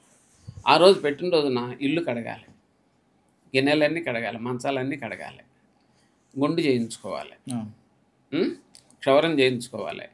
మరి దాదాపు ఇంట్లో స్త్రీలు కూడా చేయాలి. ఒకవేళ భర్త చనిపోతే ఈ అమ్మాయికి గాజులు బాలు కొట్టాలి. మరి ఇదే విధంగా మళ్ళీ ఏం చేస్తారంటే అందరూ ఈ క్షవరాలన్నీ అయిపోయిన తర్వాత 10 మందికి భోజనం పెట్టాలి. అందరూ భోజనం పెట్టి అక్కడ దీపం పెడతారన్నమాట. ఆ రోజున పెడతారు, ఇక్కడే ఫోటో పెడతారు. ఆ రోజున ఫోటో పెట్టి మళ్ళీ వాళ్ళు శాస్తి చేస్తారు. అట్లా మళ్ళీ కాకులకి అన్నం పెట్టాలి. కాకులు కూడా అన్నం తింటాయి, కాకులకి అన్నం పెట్టాలి, ఫోటోకి అన్నం పెట్టాలి. మళ్ళీ తర్వాత పిండార్పణ తీసుకెళ్ళి నదిలో వదిలేయాలి. అప్పుడు ఏమవుతుంది, పాపాలన్నీ పోతాయి. ఇప్పుడు లటక్కని తిరిగేసి ఆయన పైన త్రిశంక స్వర్గంలో ఉన్నాడు, స్వర్గంలో పడిపోతాడు. ఇప్పుడు ఈ మనిషిని స్వర్గాన్ని పంపించింది ఎవరు?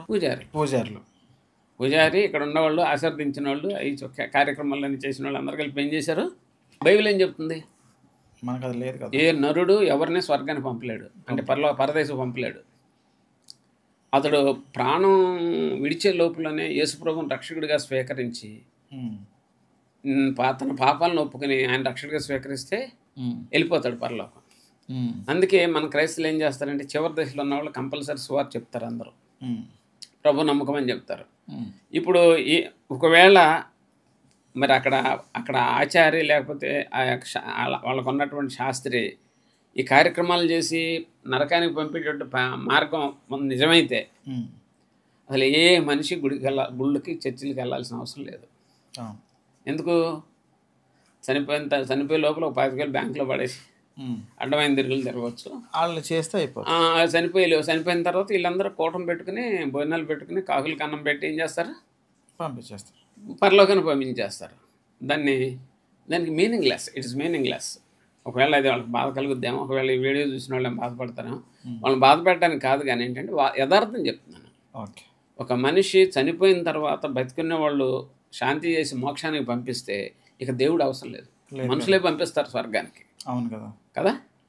కాబట్టి మన నమ్మకం ఏంటంటే తన అతిరేకములకు పరిహారం అందినవాడు, తన పాపమునకు ప్రాయశ్చిత్తం అందినవాడు ధన్యుడు అని ఉంది. కాబట్టి మరణం లోపల అతడు మారు మనసు పొందాలి, లేకపోతే అతనికి ఏం చేయలేము. అందుకే మనకేంటంటే ముఖ్యంగా ప్రభులో చనిపోయినా మనం 12 రోజు 15 రోజు దినం చెయ్యం. పెట్టుకుంటే స్తుతి కూడికి పెట్టుకుంటాం, లేకపోతే ఆదరణ కూటం పెట్టుకుంటాం. మనకు దినం లేదు, ఆత్మకి శాంతి చేసే పని మనకు లేదు. దానికి 12 రోజు దాకా ఎదురు చూడాలని అవసరం. ఇప్పుడు గ్రామాల్లో ఇంకా 12 రోజు నడుస్తుంది. మేము చెయ్యం, నెమ్మదిగా నేర్పాం. 20 ఏళ్ళు కష్టపడి సంఘాలకు నేర్పాం. ఇప్పుడు మనం ఆ 12 రోజు అనేది మనకు లేదు. కాబట్టి సంఘం వాళ్ళు కూర్చొని ఏదో ఒక రోజున చిన్న స్తుతి కొడుకు ఆదరణ కొడుకు పెట్టుకుని ముగించుకుంటారు. ఇప్పుడు మనం పరలోకానికి వాళ్ళు పంపట్లే. రక్షించబడి వెళ్ళిపోయిన వాడిని జ్ఞాపకం, అసలు రక్షించబడలేదు అనుకోండి, అలా కూటం కూడా పెట్టండి. రక్షించబడిన వాడు ఏమవుతాడు? పాతాళాన్ని పోతాడు కదా. ఇంకా వాడికి మనమే జ్ఞాపకార్థ కూటం ఏమైనా పెట్టాలి? వెళ్ళాడు బాబు నరకానికి అని పెట్టాలా? రక్షించబడిన వాడికి ఏది లేదు. రక్షించబడిన వాడికి మాత్రం ఆదరణ కూటం కూడుకుంటుంది, అంతవరకే. వాళ్ళకిలాగా మనం పలానా రోజున చేయాలనే నిబంధనలు మనకు లేవు. ఆత్మను ఎవరో పంపలేము కదా. అయ్యగారు, బాప్తిసం అంటే ఏంటి? దాన్ని మనం ఎలా చూడాలి?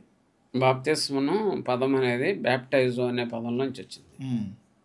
బ్యాప్టైజ్ అనే పదంలో వచ్చింది. మీనింగ్ ఎట్లాగంటే పాతి పెట్టుట అంటారు. ఈ బాప్తిసంలో ఎవరిని పాతి పెడుతున్నారు? మనం ఇక్కడ కోడింగ్ చేసుకోవాలి. రోమాపత్రిక 6వ అధ్యాయం 3వ వచనం, మనం నూతన జీవం కలిగి వారు అని నడుచుకుంటూ ఉంటాడు. అక్కడే క్రీస్తు యేసుతో పాటు మరణంలోకి వెళ్ళాం అంటాడు. అంటే మనం చనిపోతుంది. సువార్త విన్నవాడు పాపిని గ్రహించిన తర్వాత అపరాధంతో పాపంతో ఏమయ్యాడు? చచ్చినవాడు. కాబట్టి ఆ పాపంలో ఒప్పుకొని సంఘం ముందు నిలబడినప్పుడు ఆ చచ్చిన మనిషిని పాతేస్తారు. దాన్ని బాప్తిసం అంటారు. డైరెక్ట్గా బాధ్యత నిజంగానే ప్రాణం పోద్దని దేవుడు కృప వలన నీళ్ళల్లో ఆ మనిషిని పాతేసి లేచేటప్పుడు నూతన జీవం పొందుతారని అక్కడ ప్రభు ఒక వాగ్దానం చేశాడు. అంటే పాత మనిషిని పాతేస్తున్నాం, అంటే పాత స్వభావాన్ని పాతేస్తున్నాం మనం. పాతేస్తున్నాం అంటే ఈ పాతి పెట్టడం అనేది బాప్తిసం ద్వారా జరిగింది. ఇది అంటే అతడు పాపములో నేను చచ్చిపోయినోడిని గ్రహించి తన మనసును తను చంపుకుని పాపినాన్ని ఒప్పుకొని క్రీస్తు రక్షకుని స్వీకరించి అతడు మనసులో తిరిగి జన్మిస్తాడు, మారు మనసు పొందుతాడు. మారు మనసు పొందుతాడు అంటే అర్థం ఏంటి, పాత మనిషి విషయం, పాత జీవితం విషయంలో అతడు చనిపోయాడు, కొత్త జీవితం విషయంలో తిరిగి జన్మించాడు. అంటే ఆల్రెడీ ఆయన చనిపోయాడు, తిరిగి జన్మించాడు. కాబట్టి అతని జీవితంలో ఆధ్యాత్మికంగా జరిగిన మార్పు అది. కాబట్టి ఇక్కడ నీళ్ళలో ముంచేది అంటే symbol, it's only the symbol. నువ్వు పడుకేసినా నువ్వు ముంచినా ఒకటే. ఓకే, ఎందుకు పడుకేయాలనే అవసరం ఏం లేదు అక్కడ. పడుకేయాలని అసలు నన్ను అడిగితే బాప్తిసం పొందాడు ఒరిజినల్గా చాలామంది తెలియదు ఏంటంటే, ఈ బాప్తిసం ముందు ప్రశ్నలు వేసిన తర్వాత ఆ మనిషి తానంతట తానే మునుగుతాడు. అవును, వీళ్ళు ముంచడం కాదు ఒరిజినల్గా లెక్క. ఆ మనిషి తనంతట తాను మునుగుతాడు, తను తాను ఏం చేస్తాడు, ఉపేక్షించుకొని ప్రభుకి అప్పగించుకుంటాడు. అది కరెక్ట్ అనమాట అసలు. కానీ ఏం చేస్తున్నారు, మేము బాప్తిసం ఇచ్చాము. ఎవరు ఇచ్చారు బాప్తిసం? పౌలు గారు ఏమన్నాడు, నేను ఎవరికి బాప్తిసం ఇవ్వలేదు అంటాడు. చాలా క్లియర్గా చెప్తాడు అన్నమాట. నేను ఎవరో బాప్తిసం ఇవ్వటం, మనం ఎవరికి ఇవ్వట్లే బాప్తిసం. వాళ్ళే తమను పాప విషయంలో ఒప్పుకుని తిరిగి జన్మించి సంఘంలోకి వచ్చి, అయ్యా నేను పాప విషయంలో చనిపోయాను, క్రీస్తులో పుట్టాను, నేను మారుమనసు పొందాను, ప్రభుకి అప్పగించుకున్నానని ప్రకటించిన తర్వాత ఈ పాతోడిని తీసుకెళ్ళి వాళ్ళు అక్కడ ముంచేస్తారంతే. కాబట్టి ఏంటంటే అతడు అంతరంగంలో జరిగే మార్పు వలన పాత మనిషి చనిపోవడంలోనే బాప్తిసం ఉంది, కానీ పాతి పెట్టుట బాప్టైజు అనే పదం ఉంది, కానీ నీళ్ళల్లో ముంచడం అనేది సింబల్ కేవలం. అది దాన్ని తీసుకుని మనం అతడు ఒకవేళ నిజంగానే వెనకే పడుకోబెట్టామనుకోండి, అతను నిజంగా అతను మనసులో మార్పు మనసు పొందలేదు, పాత జీవితం విషయంలో చనిపోలేదు, ప్రయోజనం ఉందా? కాబట్టి అది spiritual action, the action in soul, ఆత్మలో జరిగేది. కాబట్టి బాహ్యమైన వాటిని కాదు చూడాలి. ఒక్కసారి మనం రక్షించబడిన తర్వాత అనుకోని పరిస్థితుల్లో ఏదో కానీ మళ్ళీ తిరిగి వెనక్కి వెళ్ళిపోతే, లోకంలో కలిస్తే ఆ వ్యక్తికి రక్షణ పోతుందా, ఉంటుందా? రక్షణ గురించినటువంటి అండర్స్టాండింగ్ చాలా క్లియర్గా మనం కలిగి ఉండాలి. అందుకే ప్రభు అంటాడు, రక్షణ గురించిన అనుభవ జ్ఞానం కలిగి ఉండాలి అంటాడు వాక్యం ద్వారా. ఇప్పుడు బాప్తిసం పొంది ప్రభు వాళ్ళకి వచ్చి మందిరం నడిచే వాళ్ళందరూ రక్షించబడ్డారు అనుకోవడం తప్పు. మత క్రమాన్ని బట్టి కొంతమంది వచ్చి బాప్తిసం పొందుతారు, బంధువులు ఎవరో బాప్తిసం పొందారని పొందుతారు, లేకపోతే నాకు అవసరమేగా అనుకుని పొందుతారు. కానీ అంతరంగం మార్పు లేకుండా తిరిగి జన్మించకుండా బాప్తిసం పొందే వాళ్ళు ఉంటారు. వాళ్ళు సంఘంలోనే ఉంటారు, కానుకలేస్తారు, ప్రార్థనలు చేస్తారు, ఆరాధనకు వస్తారు, బలం తీసుకుంటారు.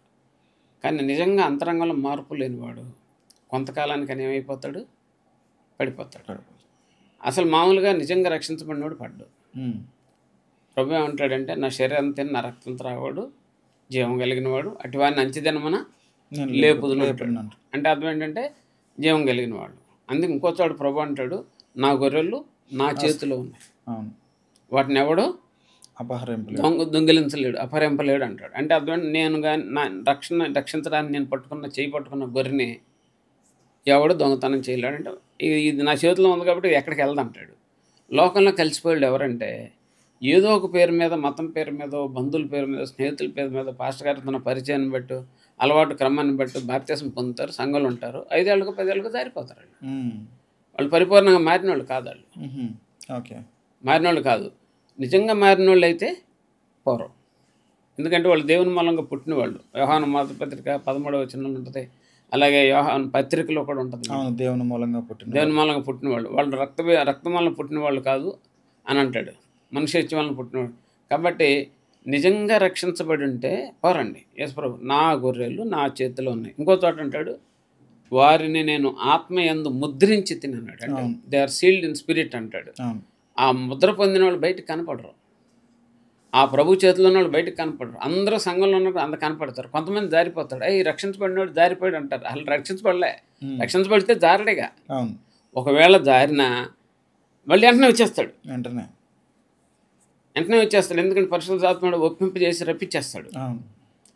పూర్తిగా లోకంలో కలిసిపోయాడంటే వాడు దేవుడి చేతిలో లేడు, ప్రభు చేతిలో లేడు. ఈ వాక్యాన్ని ఎప్పుడు మర్చిపోకూడదు, నా గొర్రెలు నా చేతిలో ఉన్నవి, వాటిని ఎవడు దొంగలింపలేడు. కాబట్టి రక్షణ అనేది పోదు. రక్షణ పొందామని అపోహలో ఉంటారు, కొంతకాలం దారిపోతారు. అయితే బైబిల్ నుంచి ఒక ప్రశ్న, ఆదికాండము 6వ అధ్యాయంలో దేవుని కుమారులు నరుని కుమార్తెలు వివాహం నిజమా? దేవుని కుమారులు నరుల కుమారులు వివాహం చేసుకున్నారని దాదాపు మొత్తం అనేక మంది విశ్వసిస్తున్నారు. ఎందుకంటే ఈ సెమినార్లో నాకు ఈ ప్రశ్న వచ్చింది. సేవకుల సెమినార్లో ఈ ప్రశ్న వచ్చినప్పుడు చెప్పాం, దేవుని కుమారులు అంటే దేవదూతలని, నరుల కుమార్తెలు అంటే ఆదాం సంతానం అని పోల్చి దేవదూతలు వచ్చి పెళ్లి చేసుకున్నారు, అందుకే మరి నిఫీలులు పుట్టారని చెప్పేసి ఒక ప్రచారంలో ఉంది. బైబిల్ వాక్యం కాంట్రవర్సీ ఎప్పుడు ఉండదు. రక్తమాంసములు దేవుని రాజ్యమును స్వతంత్రించుకోలేముంది. కాబట్టి దేవదూతలకు శరీరం లేదు. ఫస్ట్ థింగ్ అది, దేవదూతలకు శరీరం లేదు. శరీరం లేని దేవదూతలు వచ్చి ఏ విధంగా మనుషులను పెళ్లి చేసుకుంటే అవును, ఇది రాంగ్ కదా. మరి దాన్ని మనం ఎట్లా చూడాలి అంటే, కొంతమంది ఏమంటారంటే మనోహ భార్య అప్పమ్మ గొర్రె పిల్లను వదిస్తే లేకపోతే లోతు విందు చేస్తే వాళ్ళు తీసుకున్నారు అంతే. వాళ్ళు మనిషి ఆకృతిలో వచ్చినప్పుడు మనుషునికి సంబంధించిన పనులను చేయడానికి వాళ్ళకి శక్తి ఉంది కాబట్టి అక్కడ అభ్యంతరం రాకుండా వాళ్ళు చేశారు. అంత మాత్రం వాళ్ళకి రక్తమాంసాలు ఉన్నాయని కాదు అర్థం అక్కడ. కాబట్టి ఇప్పుడు ఏం చూడాలంటే దేవుని కుమారులు అంటే అర్థం అంటే ఎవరంటే షేతు సంతానం. షేతు దేవుని కుమారుడిగా దేవుని నమ్మినవాడిగా సంతానానికి. ఎందుకంటే కయ్యను దేశదిమ్మర అయిపోయాడు, హేబెల్ చంపడ్డాడు. ఇక భూమి మీద జాతి షేతు సంతానం పెరిగింది. షేతు సంతానం దేవుని కుమారులు, ఎందుకంటే దైవభయం కలిగిన వాడు షేతు. ఇప్పుడు నరుల కుమార్తెలు అంటే కయ్యను సంతానం. కయ్యను దేవుడు లేనివాడు. కయ్యను దేవుడు లేనివాడు. షేతేమో దేవుని కలిగినవాడు. వాళ్ళ సంతానం వచ్చి అన్నారు. అంటే నరుల కుమారులు అంటే రక్షణ లేని వాళ్ళు అని కూడా చెప్పాలి అక్కడ. షేతు కుమారులు అంటే దేవుని నమ్ముకున్న వాళ్ళని అర్థం, విశ్వాసులని చెప్పొచ్చు కొత్త నిబంధన ప్రకారం. అందుకే మనం నెహెమ్యా ఎజ్రా గ్రంథాలు చూస్తే దేవుని నమ్మని వాళ్ళ జనాలను పిల్లల్ని చేసుకోకూడదని ఎజ్రా నెహెమ్యాలు పోరాడతారు. కొత్త నిబంధనలో కూడా అన్యులతో మనకు పొత్తు లేదని చెప్పేసి కూడా వాక్యం చెప్పుద్ది. కాబట్టి లేదు. కానీ అక్కడ ఏం జరిగిందంటే భూమి మీద మనుషులు లేకపోవటం కానీ అతిక్రమం కానీ ఏదన్నా కానీ కయ్యను సంతానం, కయ్యనుతో లింక్ పెట్టుకోకూడదు. దేవుని శాపంలో అదొక భాగం. అయితే కయ్యను సంతానంతో నరుల కుమారులతో వీళ్ళు షేతు కుమారులు బలవంతులు వెళ్ళి వివాహం చేసుకున్నారు. అప్పుడు ఏం జరిగిందంటే ఈ నెఫీలు పుట్టుకొచ్చారు. అంతే తప్పించి దేవదూతలు రావటం అనేది, అది దేవదూతలు పెళ్లి చేసుకోవటం అని ఉంటే బైబిల్లో కొన్ని వాక్యాలు కొట్టేయాల్సి వస్తుంది. ఎందుకంటే దేవుని వాక్యం ఎప్పుడు వచనానికి వచ్చిన వ్యతిరేకంగా చెప్పి ఇంకో వచనాన్ని కొట్టేటట్టు చేయదు. దేవుని ప్రజలు షేతు సంతానం, నరుల సంతానం కయ్యను సంతానం, అంతే. అట్లా తీసుకోవాలి. రెండో ప్రశ్న సార్, అబద్ధ బోధకులు అంటే ఎవరు? వాళ్ళ బోధలు ఎలా ఉంటాయో మనం గుర్తించడం ఎలా? సింపుల్. మరి యోహాను సువార్త 8వ అధ్యాయం 44 వచనంలో ఉంటాడండి, వాడు అబద్ధికుడును అబద్ధమునకు జనకుడు. ఎవరు? అపవాది. వాడి పనులు చేసే వాళ్ళందరూ అబద్ధికులే. వాడు ఏమంటాడంటే ఎప్పుడు నాదే స్థానం పెద్ద, నాకు కావాలి, కుర్చీ కావాలంటాడు. ఇప్పుడు సంఘంలో కూడా అంత సంఘం నాదే, సొమ్ము నాదే అనేవాళ్ళు అందరూ కూడా ఆ జాతే. మనం అగ్రస్థానాలు కోరటం సైతాన్ లక్షణం, అపవాది లక్షణం. అగ్రస్థానాలు కోరొద్దని ప్రభు చెప్పాడు. ఇప్పుడు అగ్రస్థానాలు కోరుతున్నారు వాళ్ళు. అబద్ధికుల వాళ్ళు అబద్ధ బోధకుల కిందకే వస్తారు. ప్రభు ఏమో దాసుడిగా వచ్చానని చెప్పుకున్నాడు. మేమేం మోస్ట్ గొప్ప వాళ్ళకి వచ్చాము, మోస్ట్ బ్లెస్డ్ పీపుల్కి వచ్చాము, మేము గొప్పలం, లేకపోతే బిషప్లు అది అంటారు, రెవరెండ్లు అంటారు అన్నమాట. అది ఒప్పుకోద్దు దేవుని వాక్యం. రెవరెండ్ అంటే అర్థం పూజనీయుడు. పూజనీయుడు దేవుడు ఒక్కడే. కాబట్టి ఏంటంటే ఏదైతే వాక్య ప్రమాణాన్ని అతిక్రమించేసి వాక్యాన్ని తీసేసి వీళ్ళ సొంత వాక్యాలను ప్రవేశపెట్టి బోధ చేస్తాడు, వాళ్ళందరూ అబద్ధికులే. వాక్యానికి ప్రతిదానికి వాక్యం జడ్జిమెంట్ ఇవ్వాలి. ఈ వాక్యం ద్వారా నువ్వు చేయకూడదు కానీ అంటే దానికి సంబంధించి చెప్పాలి. పేతురు పత్రిక 3వ అధ్యాయం 17 వచనం ప్రకారం మీ నిరీక్షణ గురించి హేతు అడుగు ప్రతిభానికి సాత్వికముతో సమాధానం చెప్తుంటాడు. కాబట్టి వాక్యం కుచ్చిం చేయకోకుండా లోబడి చేసేవాడు దేవుని సేవకుడు. వాక్యం ప్రొటెస్ట్ చేసి నువ్వు చేయకూడదు కానీ వాక్యమే ప్రశ్నించే స్థాయిలో నిలిచేవాడు అబద్ధికుడు. చివరిగా సేవకులకి విశ్వాసకి మీరు ఇచ్చే సలహా ఏంటి? విశ్వాసులకు మనం ఇచ్చే సలహా మనం ఆలోచన చేస్తే, ప్రతి బోధనం ప్రతి విషయాన్ని కూడా ఏదో ప్రేరకు మాత్రం విని నమ్మకోకుండా చెప్పబడిన బోధ అది వాక్యానుసారంగా ఉందో లేదో వాళ్ళు కూడా వాక్యం తీసుకుని పరిశీలించాలి. కొరింథీ పత్రిక 16వ అధ్యాయం ప్రకారం పెరయ సంఘం చేసినట్లుగా వాక్యాన్ని పరిశీలించాలి. వాక్యానుసారంగా జరుగుతుందో లేదో చూసుకోవాలి. మా సేవకుడు చూసుకుంటాడండి, ఏ పాపం ఉండి ఆయనే చూసుకుంటాడు, నాకెందుకని నమ్మేయటం చేయకూడదు. మ్యాక్సిమం సేవకులు మంచిగా చేస్తారు. అది చేస్తుంటే దాన్ని అది అవునా కాదని చూసుకోవాలి. ముఖ్యంగా ఇప్పుడు టీవీల్లో వచ్చే బోధలు నమ్మకూడదు విశ్వాసులందరూ. టీవీల్లో ఆన్లైన్లో వచ్చేటువంటి బోధలు పరిగెత్తకూడదు. మనం ఏ చేతుల్లో చెక్కబడ్డామో అక్కడే మనం ఏం చేయాలంటే సత్యంలో ఉన్నామో లేదో పరీక్షించుకోవాలి. వాక్యానుసారంగా ఉన్నామో లేదో చూసుకోవాలి. ఆత్మానుసారంగా ఉన్నామో చూసుకోవాలి. రోమాపత్రిక 8:14 ఎందరో ఆత్మచేత నడిపించబడుదురో వారందరూ దేవుని కుమారులే ఉంటారు. పరిశుద్ధాత్మ నడిపించే బోధన తెలుసుకోవాలి. విశ్వాస బహుజాగ్రత్తగా ఉండాలి.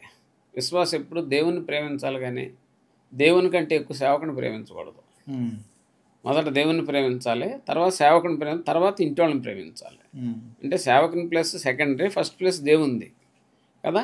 ఇప్పుడు ఏం జరిగిందంటే విశ్వాసులు వీరాభిమానం ఉంటే ఇక దేవుడి కంటే ఆయనే పెడతారు. అట్లా కాకుండా మొదటి స్థానం దేవుంది, రెండో ప్లేస్ సేవకుంది, మూడో ప్లేస్ భర్త భార్య పిల్లలు వస్తారు.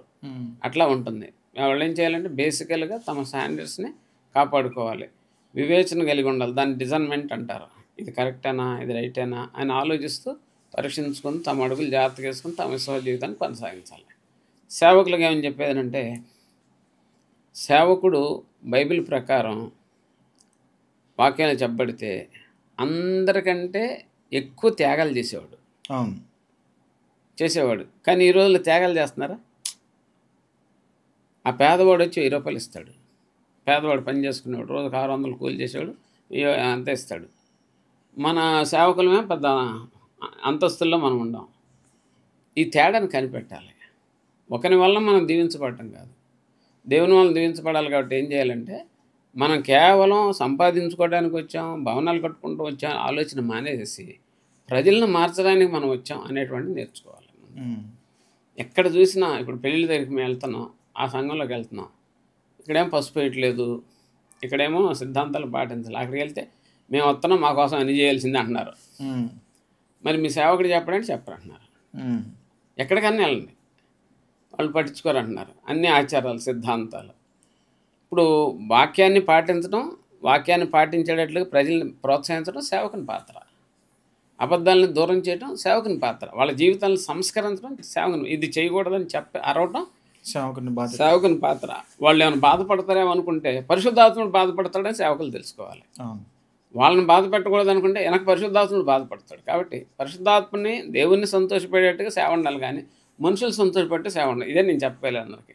ఇప్పుడు సేవకులు ఎక్కడ దారి తప్పారంటే, నాకు తెలిసి మా విశ్వాసులు బాధపడతారేమో అనే దగ్గర ఆగిపోతున్నారు. అక్కడే పెద్ద నష్టం జరుగుతుంది. పౌలు గారు దానికి ఏమంటాడంటే, నేను రాసిన ఉత్తరం వలన మీరు దుఃఖపడతారని నాకు తెలిసింది అంటాడు. అవును, అంటే దుఃఖం పెట్టే ఉత్తరం రాశాడు. కానీ దుఃఖం పెట్టిన తర్వాత వాళ్ళు ఆయన చెప్పింది రైటే కానీ ఏడ్చారంట. మళ్ళీ మారు మనసు పొందారంట. కాబట్టి వాళ్ళు బాధపడినా కానీ బాధపడి మారు మనసు పొందితే మంచిదే. అంతే, గాయము మంచిది. వాళ్ళు బాధపడకూడదని చెప్పేసి మనం బాధ చేస్తే దాని వెనక లోపల పుండులో చీము ఉంటుంది, అది పెద్ద అయిపోద్ది.